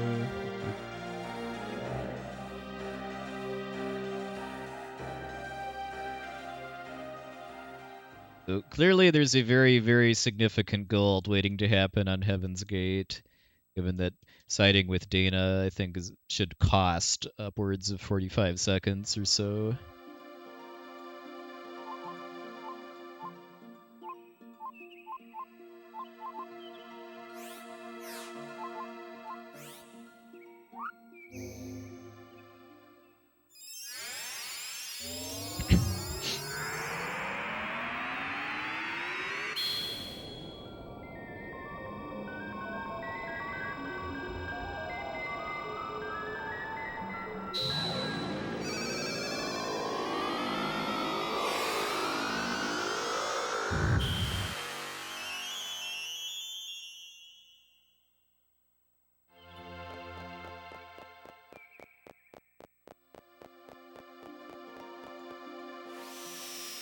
Alright, so all 3 main storylines are now complete, and all that's left to do is to finish the game.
clockwise route around the sanctuary because we're mostly using spin instead of strike.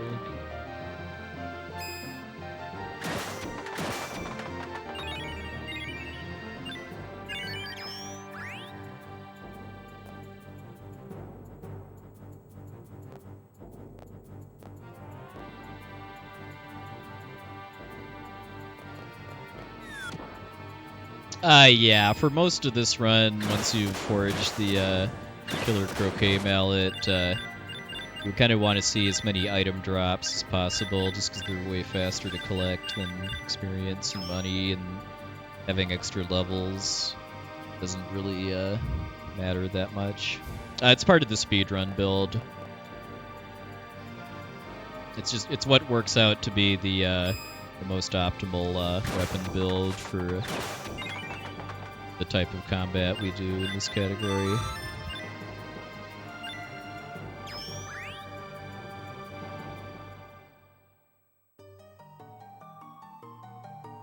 Final boss here is remembering to menu before triggering the Mana Goddess.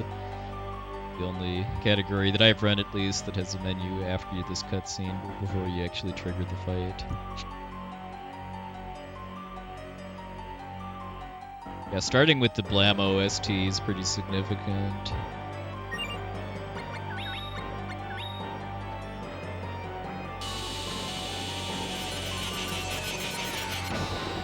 Yeah, I'll probably submit this to RPG Limit Break.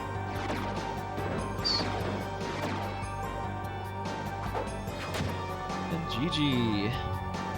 0354.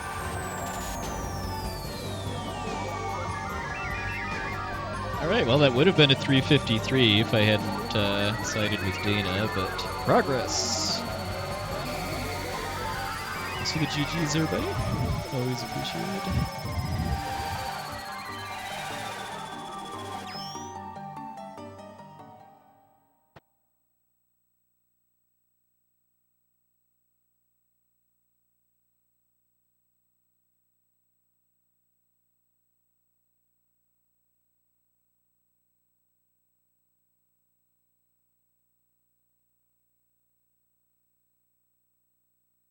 Yeah, we haven't made any decisions yet, or even had any serious discussion about RPG Limit Break for this year, but that will the discussion will definitely be starting coming months.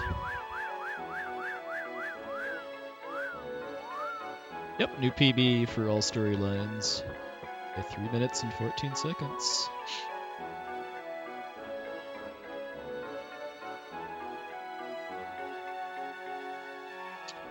Yeah, most of that time was from the first hour of the run, which had a lot of rough spots. Given that the run I just beat was my first completed all storylines run, I had the last couple attempts have all had some manner of blow up that prevented me from beating the time. But yeah, it's mostly just playing better overall. Though I had a really fast beast egg catch, which is nice.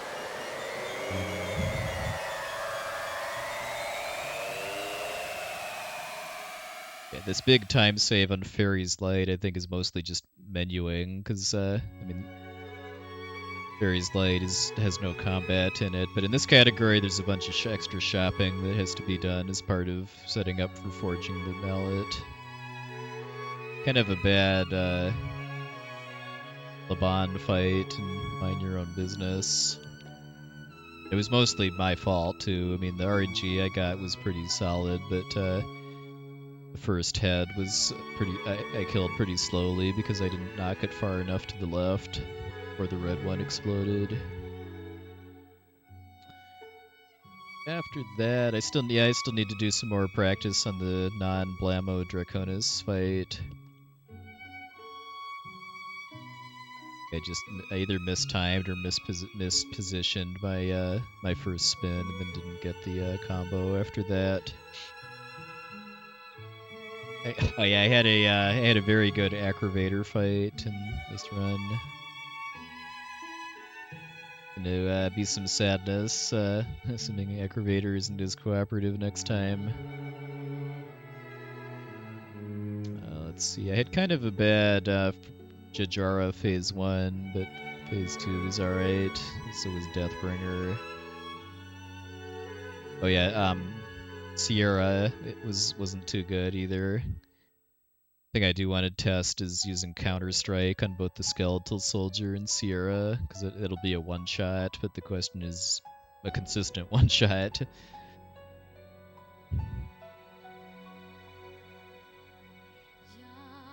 Had a nice Vidis and Sierra fight. Oh yeah, I had kind of a bad Iron Centaur, and not really a bad Jewel Beast one, but it wasn't like picked or anything. As far as the rest of the Jumi storyline, not really a whole lot standing out in particular. The only reason I broke even on Teardrop Crystal was because of unintentionally going for Diamond Skip and then getting it. I don't know how much time that actually saves in all storylines in PS1, but it's 20 to 30, probably more like 30 seconds actually, because of loading 2 extra loading times. That's the golem fight. 30 seconds, okay.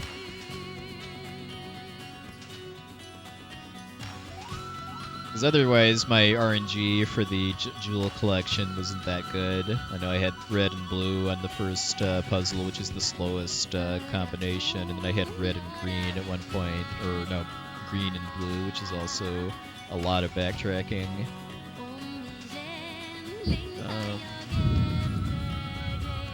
Can't really complain too much about any of the boss fights in City, though. As far as the Faerie storyline part of the run, we'll need to work a bit on map navigation for the Murmuring Forest, but I didn't make any real mistakes. Not really sure why I lost time on In Search of Fairies. But yeah, then Starcrossed Lovers, I sided with Dana by mistake, which didn't end up costing me any time there, but probably just both because my split isn't really that optimized yet, and I had a really good fight with Escad. But yeah, then Heaven's Gate is probably the single biggest split I have to save time on against this PB now, both because of the mistake with siding with Dana, but also still need to optimize the combat and Leucemia more. And oh yeah, and I didn't get the first Selva skip, and I didn't get the battle skip either, but I got the second Selva skip. And still a little more to save on the mana tree too. But yeah, it's just practice I need to do that I haven't done yet. Largely thanks to the Chrono Cross remaster, which I've been dedicating quite a bit of my free time the past week and a half or so to playing. I finished that yesterday and working on New Game Plus stuff. Yeah, Boreal Hound I need to work on a little too. Although Boreal Hound is some RNG too, as far as whether it does a special attack early in the fight or not. Almost every run I've done of this, it's done a pretty fast special attack. Yeah, that's one that needs a little more practice too. But yeah, I'm feeling pretty confident in having in 352 being goal time. This would have been a high 353 with a better Heaven's Gate segment. And just having some cleaner play in the second half of the game would have definitely saved enough time to make a 352.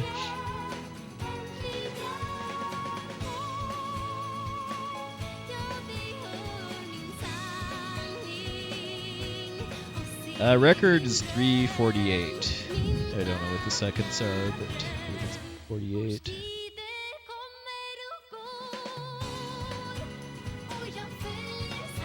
It's with an older route, but it's a well-executed run of the older route.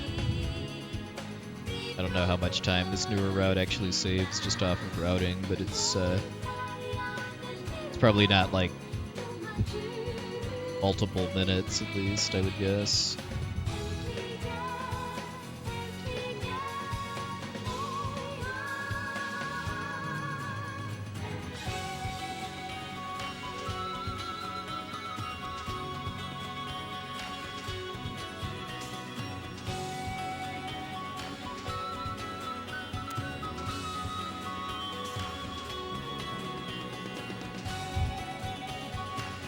And if anybody's new here, by the way, definitely appreciate stopping by. Feel free to follow if you want already.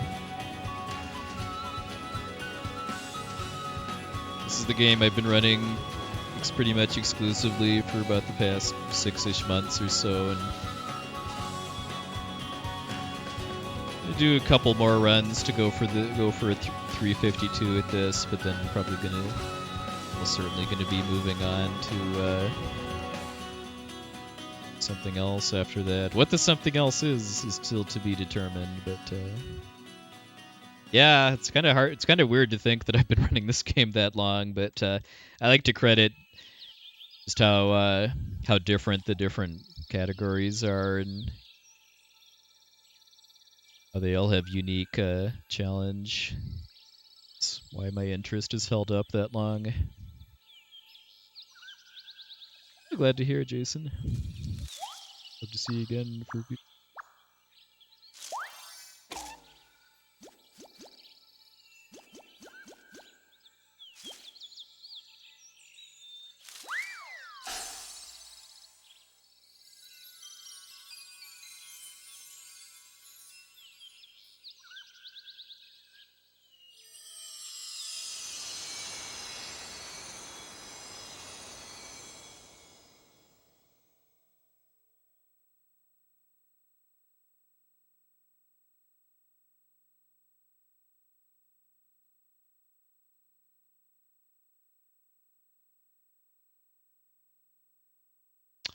It's part of the same series as Secret of Mana, but it's not directly connected to it via the storyline or world or anything. This is a side game basically in the series, and I mean the other Mana games aren't really directly connected to each other either.